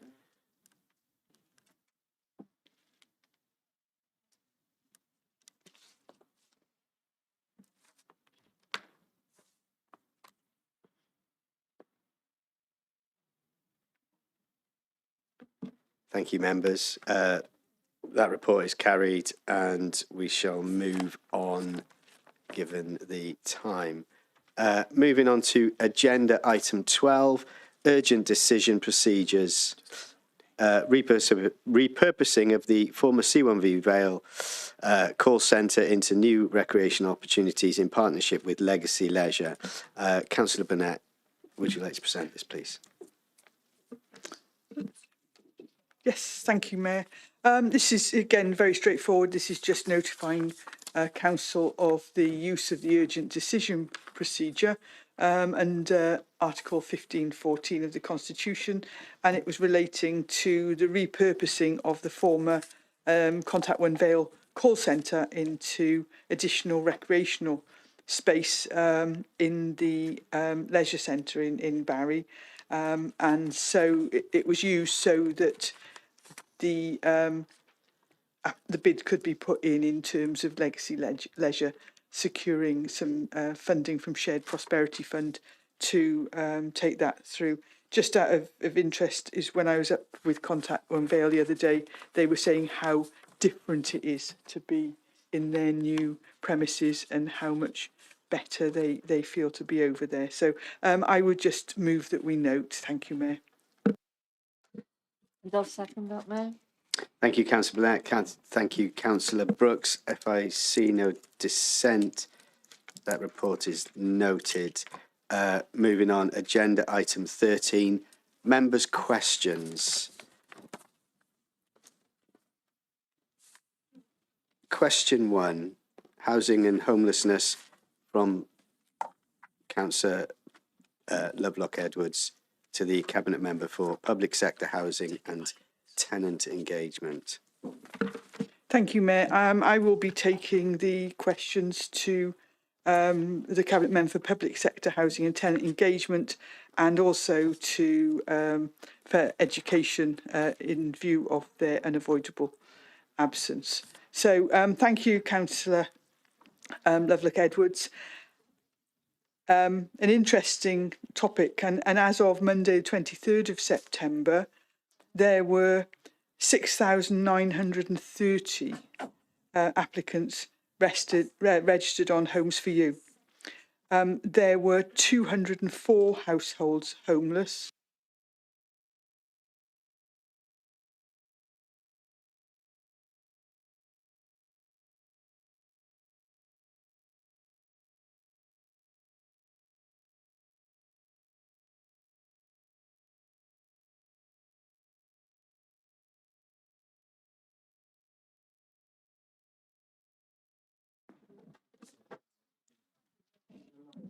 Thank you for your patience, councillors, while we just sort out Councillor Burnett's microphone.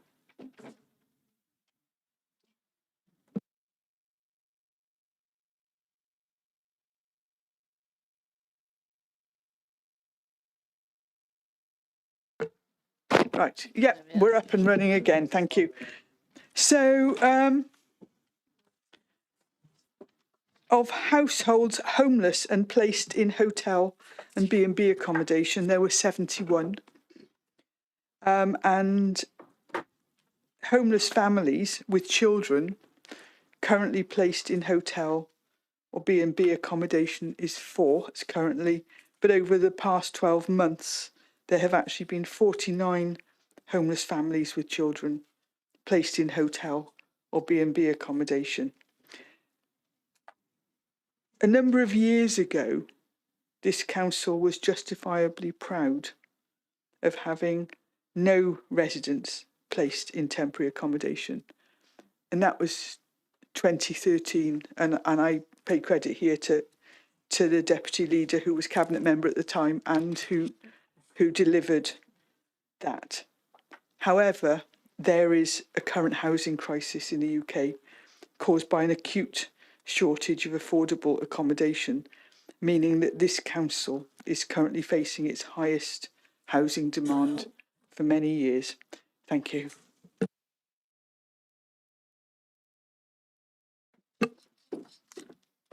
Thank you, Councillor Burnett. Councillor Lovelock-Edwards, do you have a supplementary? No, Mayor, thank you. And thank you to Leader for that explanation and obviously highlighting the crisis around housing that we face. Thank you. Thank you. Question 2, Birdcage Walk, from Councillor Charles to the Cabinet Member for Neighbourhood and Building Services. Thank you, Councillor Charles, for your question. The walkway known as Birdcage Walk has been closed for some time to protect public safety due to the defects and possible instability of the retaining wall structure forming the western boundary of the walkway. This is not a clear-cut case, as it appears that the instability of retaining walls is a third-party liability. Any works may therefore further compromise the safety of users of the walkway, a situation we'd be eager to avoid. I understand that this closure has potential to inconvenience pedestrians. However, it will not be safe to open a route until the complex matter is resolved and any necessary repair work completed. Councillor Charles, do you have a supplementary? Yes, thank you. Thank you, Cabinet Member. It's just that I wonder who the third party is, because they are dragging their heels and this has been going on now for a long, long time. It's not a good sight for visitors to Barry. And do you have any idea at all as to how long it's going to take before this can be put right? Thank you very much for your question. I will obviously consult with officers and then give you a written response.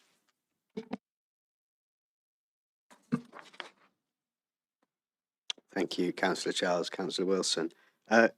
Question 3, Summer of Listening, from Councillor Hooper to the Executive Leader and Cabinet Member for Performance and Resources.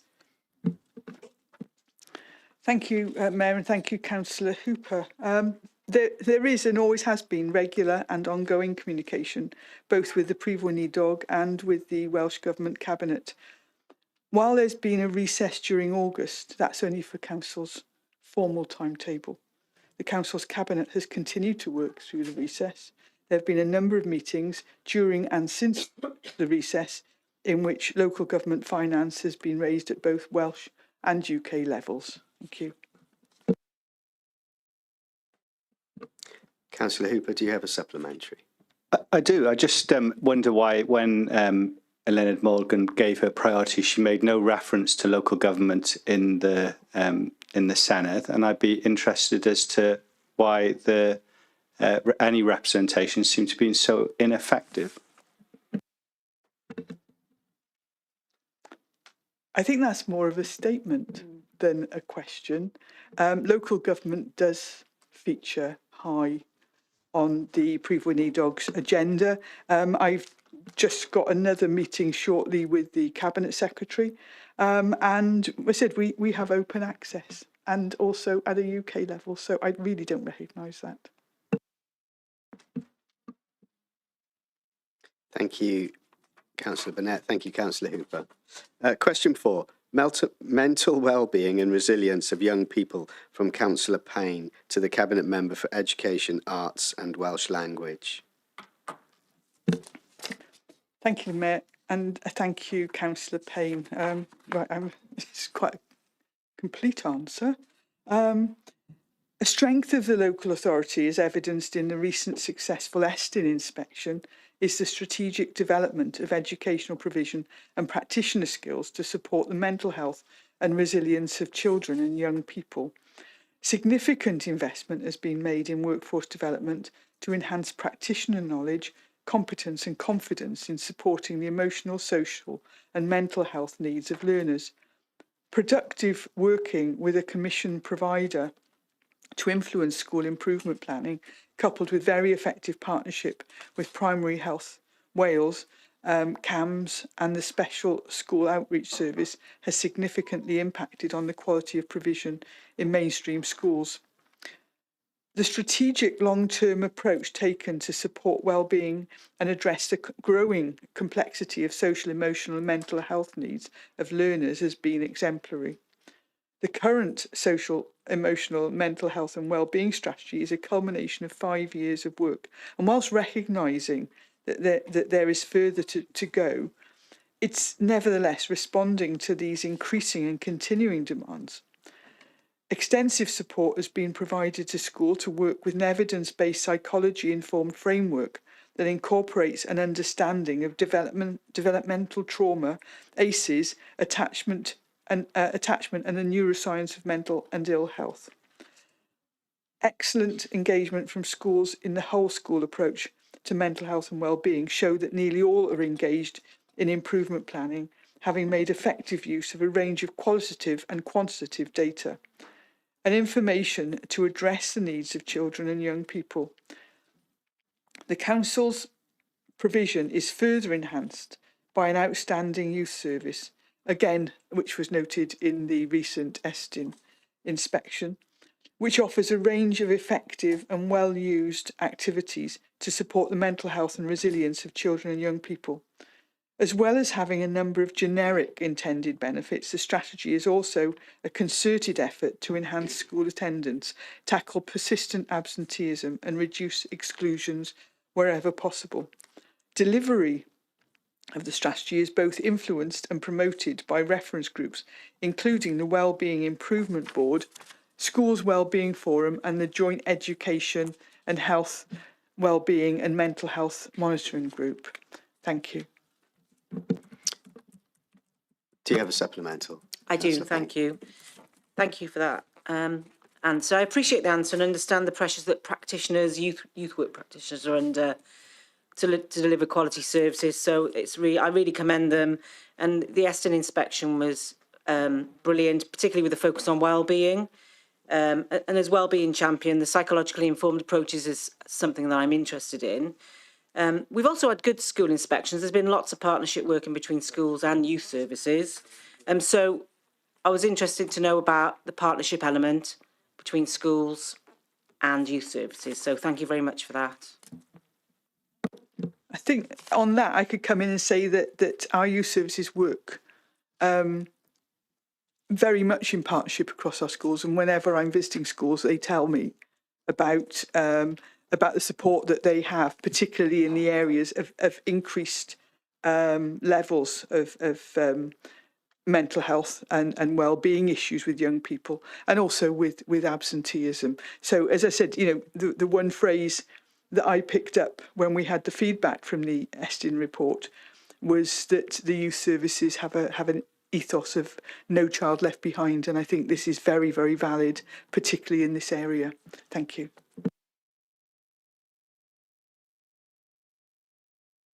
Councillor Burnett. Question 5, Welsh Government, review of the 20-mile-an-hour policy on restricted roads, from Councillor Champion. Thank you very much, Councillor Champion, for your question. In July 2024, every council in Wales was asked to collect residents' feedback on 20 miles per hour limits so they could assess this against revised Welsh Government guidance on setting 30 miles per hour speed limits on restricted roads and other 20 miles per hour speed limit roads. This revised guidance was published in July. To facilitate feedback, a dedicated email address was created and published on the Welsh Government's website.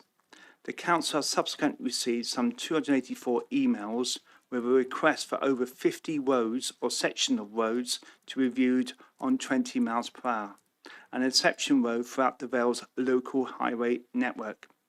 The Welsh Government's listening phase has now ended, and the Council's traffic team will now be reviewing all the comments we have received and assessing them against the revised guidance published by Welsh Government in July. When determining whether roads should have a higher speed limit, we must be certain that any increase will not have a negative impact on road safety. We are currently revising the Council's web pages for 20 miles per hour to reflect the next stage explained above. I anticipate that it will take several months to complete the full review of all the roads as requested in a robust manner, but once completed, we will publish results on our website. We will not be able to provide individual feedback to every comment we have received. If the revised guidance suggests that a road we have received on an unsuitable 30-mile-per-hour limit, we will explain this when we publish the results of the review. Any change to existing speed limits will require a traffic regulation order, which will involve a public consultation prior to any changes being implemented.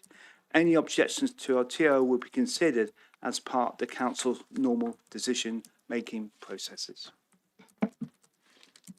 Do you have a supplemental question, Councillor Charles? Champion. Champion. That's apologies. Charles. Yeah, apologies. First name, That's, second name. yes, apologies. The officers were very good the first time round in actually presenting to members the proposals. And I'd like that opportunity to happen when the work is done, that the proposals are given to members. Thank you. Thank you very much for your answer. I'm not quite sure in what you're saying, because obviously we're now going to go through a TRO process, and at the TRO process, any member and any constituent is welcome to make comments. If the comments are not in favour of the TRO we are recommending at the time, it will then go to Cabinet for their consideration. And of course, you've got a right then, as any member has, to call it in. Thank you, Councillor Champion. Thank you, Councillor Wilson. Question 6. Council's policy on response times for replying to emails and telephone calls from Councillor Cowp to the Executive Leader and Cabinet Member for Performance and Resources. Thank you, Councillor Cowp. Thank you, Mayor, and thank you, Councillor Cowp. The Council aims to respond to emails within 5 working days. The number of emails processed by Contact One Vale between April and August 2024 was 19,037. Although many more emails would have been processed through other publicly facing email accounts over the same period. Unfortunately, it's not currently possible to report on response times for email inquiries across the Council. In the same period, the total number of phone calls handled by Contact One Vale was 42,666, and the average answer delay was 656 seconds. This is a significant increase compared to the 2023-24 performance, where 134,354 calls were answered in an average of 342 seconds, and reflects resource challenges experienced by the service with high levels of sickness absence and staff turnover. As sickness absence has been managed and improved and new call handling staff have been recruited and trained, it's anticipated the average speed of answer and longest answer delay will again reduce. Thank you.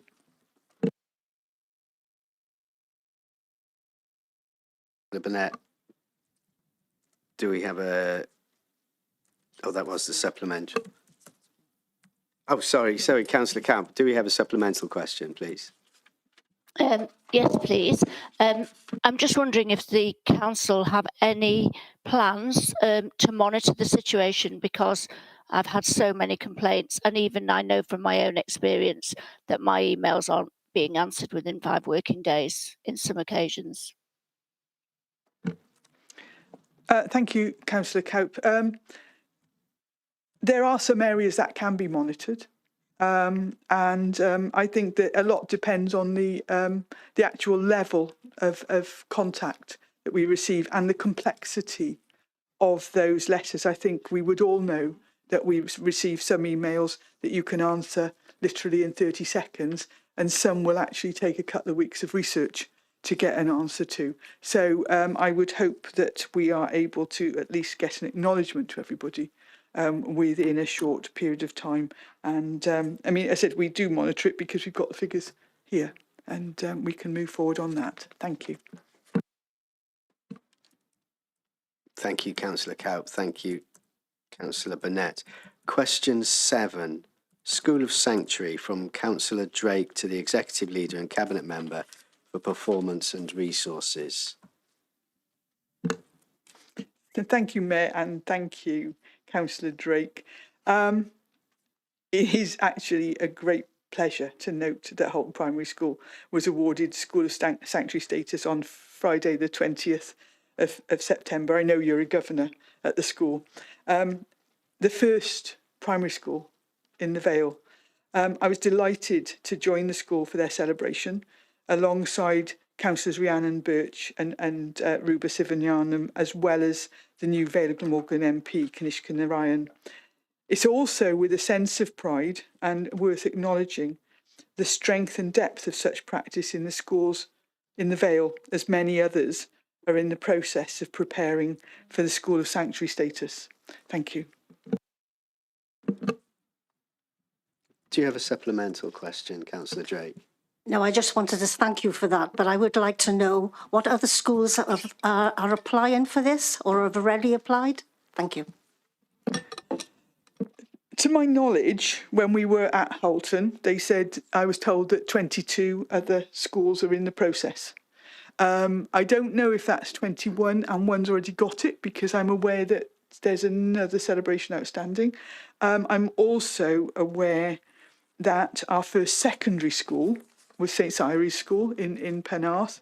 And I was there the other day talking to their young carers, and they were very keen to say that, like the council, they are a school of sanctuary for all, and that includes their young carers, to make sure that they feel that's supported in any challenges that they face. So yes, absolutely delighted. So 21, 22 in the offing, hopefully quite a few more by Christmas. Yeah, thank you very much. I'm very proud of Houghton to be the first primary school. Thank you, Councillor Drake. Thank you, Councillor Burnett. Question 8, school transport provision, from Councillor Hennessy to the Cabinet Member for Sustainable Places. Okay, thank you, Mayor. Thank you, Councillor Hennessy. All pupils who are eligible for free school transport in accordance with the Vale of Glamorgan Council's Home to School college transport policy are allocated to either a mainstream school transport service, a public bus service, a train service, or an additional learning need transport service. Do you have a supplemental question, Yes, I do. Councillor Hennessy? I thank you for your answer, but will the Cabinet Member make a commitment that no child will be left without school transport, that like has happened in the Bridgend Labour-run council?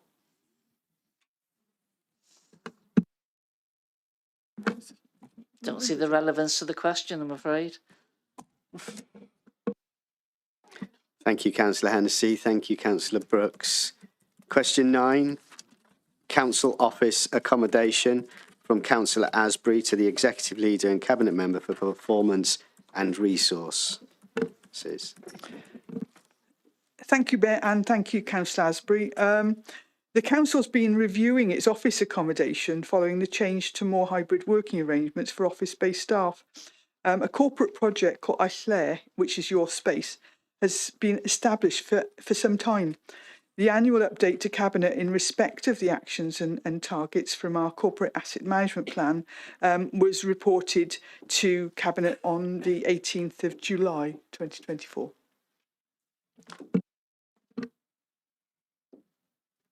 Do you have a supplemental question, Councillor Asbury? Yes, please. Only in a... Can you hear me now? Yeah. Only in the fact that, do you have any data collected about how many officers work from home and how many days per week?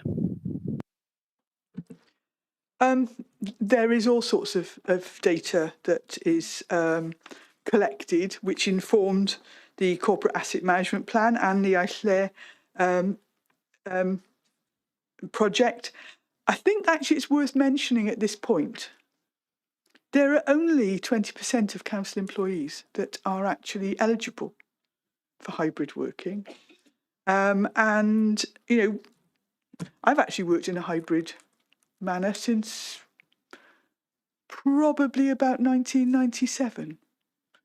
It's a way of working for an awful lot of people. So, you know, I'm sure we can have a look at it. And if you have a look at the Cabinet report of the 18th of July as a starting point, and then we can fill any other gaps that you have in from there. Thank you. Thank you. Thank you, Councillor Asbury. Thank you, Councillor Burnett. Question 10. Cost of living crisis from Councillor Lloyd Selby to the Executive Leader and Cabinet Member for Performance and Resources. Thank you, Mayor. Thank you, Councillor Lloyd Selby. The Council's been undertaking a range of work to support local people and families who continue to experience the impact of the cost of living crisis, and it still is very deep.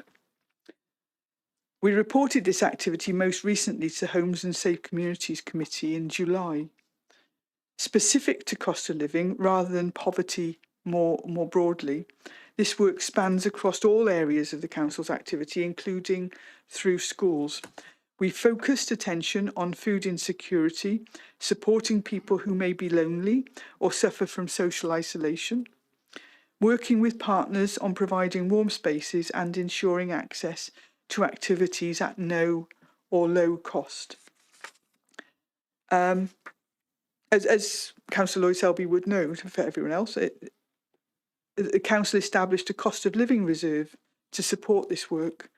This has enabled contributions to be made to the Vale Food Bank, Citizens Advice, additional discretionary housing payments, additional payments towards the early rollout of free school meals, and a community grant fund. We have a dedicated section on the Council's website, which is updated regularly, and information shared with Council staff to ensure they have knowledge to share with residents in their interactions with them. We've put a real focus on tackling poverty in the forthcoming draft corporate plan, which we will be consulting on from the 14th of October, and I look forward to everybody's thoughts on that. This contains a specific section showing the work proposed to be taken forward by the Council to address poverty. Thank you. Do you have a supplementary question, Councillor Lloyd Selby? I do. Thank you, Mayor, and thank you, Leader, for that response. It's really good to hear about the work that's being done. With reference to our earlier discussion this evening about winter fuel allowance, just wondering, I think you made reference to a piece of work that will be done to raise awareness for older people about pension credit and to support them in terms of accessing that. Can I just ask that when more detail is available, that's shared with all of us as elected members so that we in turn can support residents to see if they're entitled to that and make a claim. Thank you.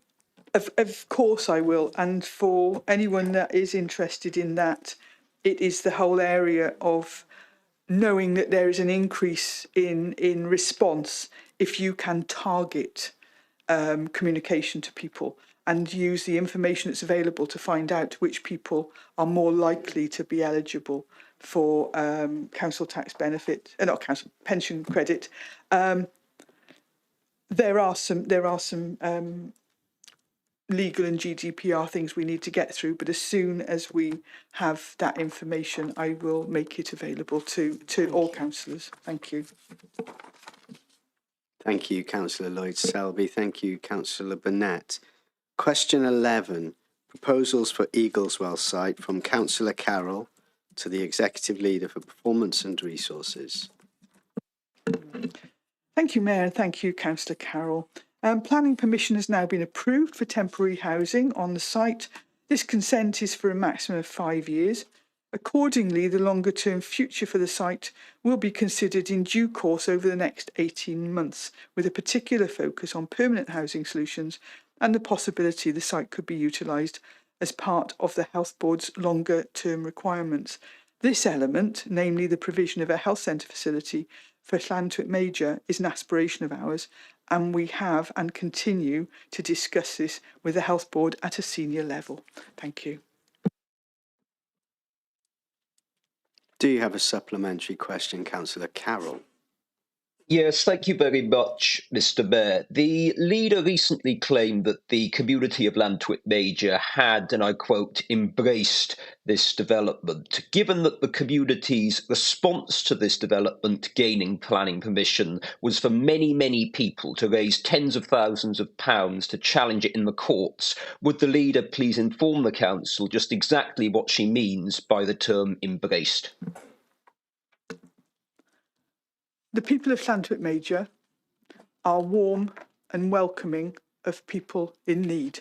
I think that goes without saying when you look at how over the years Llantwit Major has been of support to so many others. I think, I have to double check, I think it was people from Belgium years and years ago, I think, was it? Yeah, in but, 1914, leader. Yes, and ever since. Belgian refugees. So I know that irrespective of people's, differing views on the development, that when I face-to-face have said to people about it being for Ukrainian nationals who find themselves here in times of war, and if there are any spare places for the homeless families that are unavoidably being currently placed in bed and breakfast and hotels, which I cannot tolerate. They were supportive of that. So I will not back down, irrespective of people's concerns with the layout of the development. The people of Llantwit are warm, welcoming people and will always support those in need. Thank you. Thank you, Councillor Carroll. Thank you, Councillor Burnett. Question 12, temporary accommodation from Councillor Johnson to the Cabinet Member for Public Sector Housing and Tenant Engagement. Thank you, Mayor, and thank you, Councillor Johnson. I got the short straw tonight, didn't I? 69 households left temporary accommodation last year without alternative accommodation provided or sourced by the council. This equates to 32% of all applicants considered under Section 75 of the Housing Act 2004. Thank you. Do you have a supplementary question, Councillor Johnson? Thank you for the answer, Leader. Obviously, that seems a high percentage. I'm just wondering if you have the detail to hand about ongoing work and investigations into why that number is so high and what can be done to reduce those numbers who move from temporary accommodation to accommodation outside the council without us having to follow their path. Thank you, Councillor Johnson.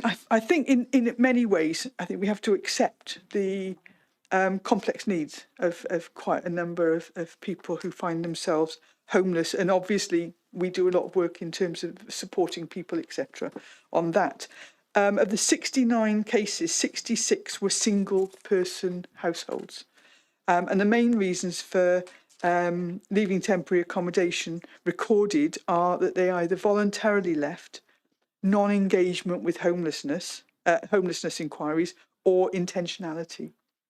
There are currently 300 households occupying a range of temporary accommodation options provided by the council, and as the council attempts to address challenges posed by the housing crisis, and particularly the acute shortage of affordable housing as set out in the council adopted rapid rehousing programme.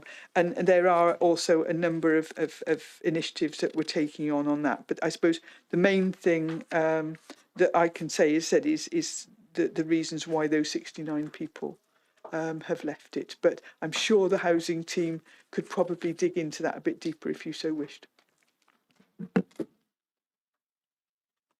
Thank you, Councillor Johnson. Thank you, Councillor Burnett. Question 13, support for children being bullied, from Councillor Bruce to the Cabinet Member for Education, Arts and the Welsh Language.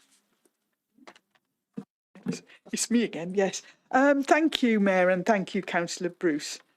To reassure you, any allegations of bullying are always taken seriously, and schools respond swiftly to support the victim as much as possible in line with their anti-bullying policies.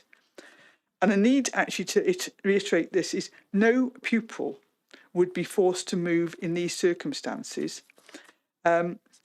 and a parent's decision to move their child should be done in liaison with the school involved and should always be the last resort.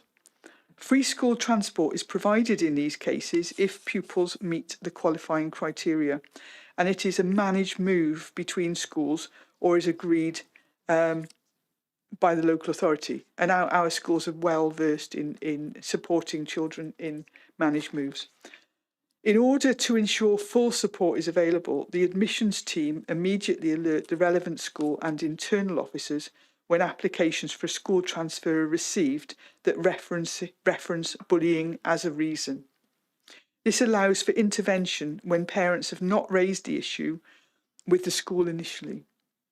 The team provide advice and support to the family and liaise with the current school so that they can try and engage with the family to resolve the matter. If the move does take place, then the new school is also made fully aware of the circumstances to ensure they can manage the transfer appropriately and with sensitivity. If any patterns or trends within our schools are identified, then these are addressed by specialist officers. Thank you. Councillor Bruce, do you have a supplementary question? Yes, thank you. Thank you for that answer. Bullying directly affects a student's ability to learn, and a young lad with special needs is not able to go to school at present because of the lack of transport. He's had to change schools because of the bullying. Will the Cabinet member please work with this family to resolve the situation? I won't comment on that, Councillor Bruce. That is an individual case. I would ask that you bring it up with the Education Department or the Cabinet member, and they will take that forward. This is probably not the right environment to raise that issue. Thank you. All right, thank you. Thank you, Councillor Bruce. Thank you, Councillor Burnett. Question 14. Provision to develop and monitor staff working from home from Councillor Godfrey to the Executive Leader and Cabinet Member for Corporate Performance and Resources. Thank you, Mayor, and thank you, Councillor Godfrey. The Council adopted a hybrid working policy, and this provides a framework to support staff, and the organisation works in this way. This covers aspects of performance and development and is contained within the People Strategy that was approved by Cabinet in July 2023. That was following a process of consultation with staff and trade unions and scrutiny via Corporate Performance and Resources Committee. Managers continue to have regular appraisals and touch points or catch-ups with staff throughout the year. This is focused around the outcomes the team, service and council are looking to achieve, and the support and development required to enable this. The Council's Learning Cafe offers a regular set of all staff development opportunities, and the Management Development Programme is starting in early October, which involves all line managers across the Council. Thank you. Do you have a supplementary question, Councillor Godfrey? Yes, I do, Mr. Mayor. Thank you for that response. Could I ask, has there been any evaluations by department done with regards to customer service levels, stroke productivity, with working from home versus working in the office, to see if there's any effect? Thank you. Thank you, Councillor Godfrey. I think what I would say on that is that through, we work to objectives in the council. We know what we want to achieve. We have corporate plans, we have annual delivery plans, we then have service plans.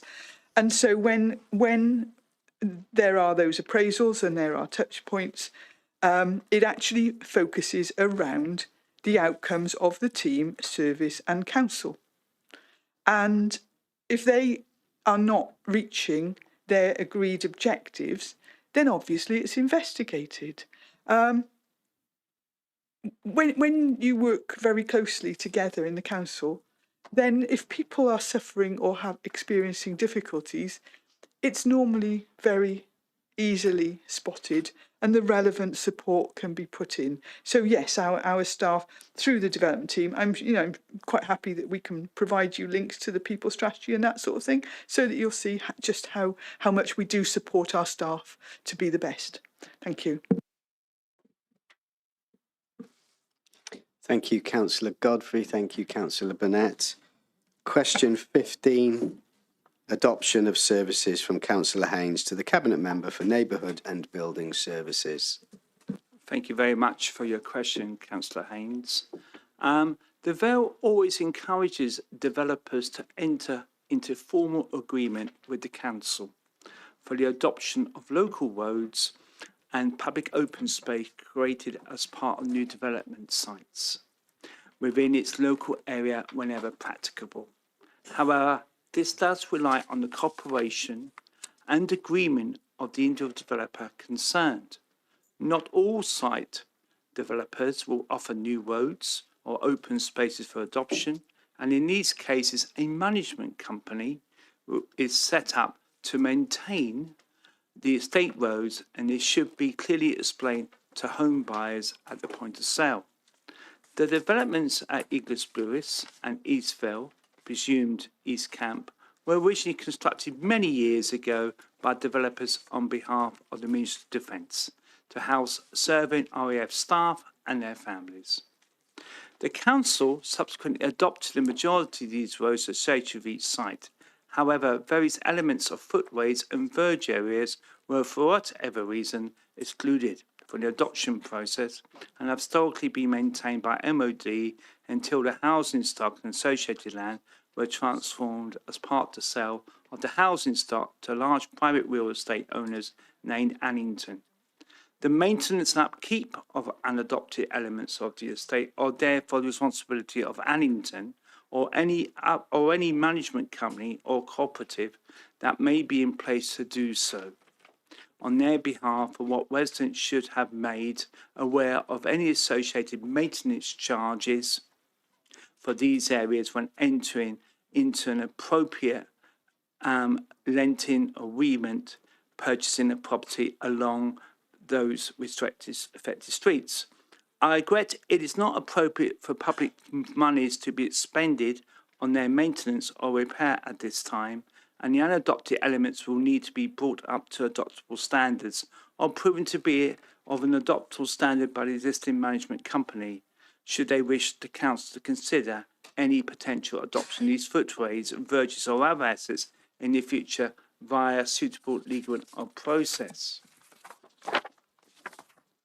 The new development company comprised Fordia Spitfire and other roads, which was formerly known as the Northfields development off the main St Athan and Cowbridge Road, is being considered by Barrett, David Wilson Homes of St Athan. It is understood development is being built out in these 3 separate phases, and I'm pleased to confirm the Council currently has a signed Section 38 agreement in place as explained above, with developers for the adoption of the internal highway layout for Phase 1. It's anticipated that similar Section 38 legal agreements will follow in due course for Phases 2 and 3. Negotiations are ongoing with developer regarding Phase 1 to ensure the road layout is constructed to the appropriate and agreed standards required by the Section 38 agreement prior to the formal adoption taking place at a suitable time in future. The Council is aware that Phase 2 and 3 has commenced and subject to legal agreements with the developer. The adoption will be progressed as development is completed again, subject to achieving appropriate highway standards. I may also add that I'm very welcome from any member who wants to bring up any development that you don't think is adopted, and I'll see what I can do. Do you have a supplementary question, Councillor Haynes? Yes, thank you, Mayor, and thank you, Councillor Wilson. We didn't mention St John's Fields, I noticed. Obviously, if we've overlooked them, perhaps you and I can speak about it afterwards, maybe next week. But I would also ask, which you seem to imply, so I'm just confirming, whether you'd be happy to work with me and perhaps the management companies on East Vale and the 2 on Eglis Brewis to try and get their roads adopted, well, not so much their roads, their pavements and their green spaces adopted. Okay, I will certainly consult with officers in those due regards. So thank you. Thank you, Councillor Haynes. Thank you, Councillor Wilson. That is the last question. Agenda items 14 and 15. I have no urgent items under part 1 and no urgent items under part 2. I therefore declare the meeting of the council closed. Thank you, councillors.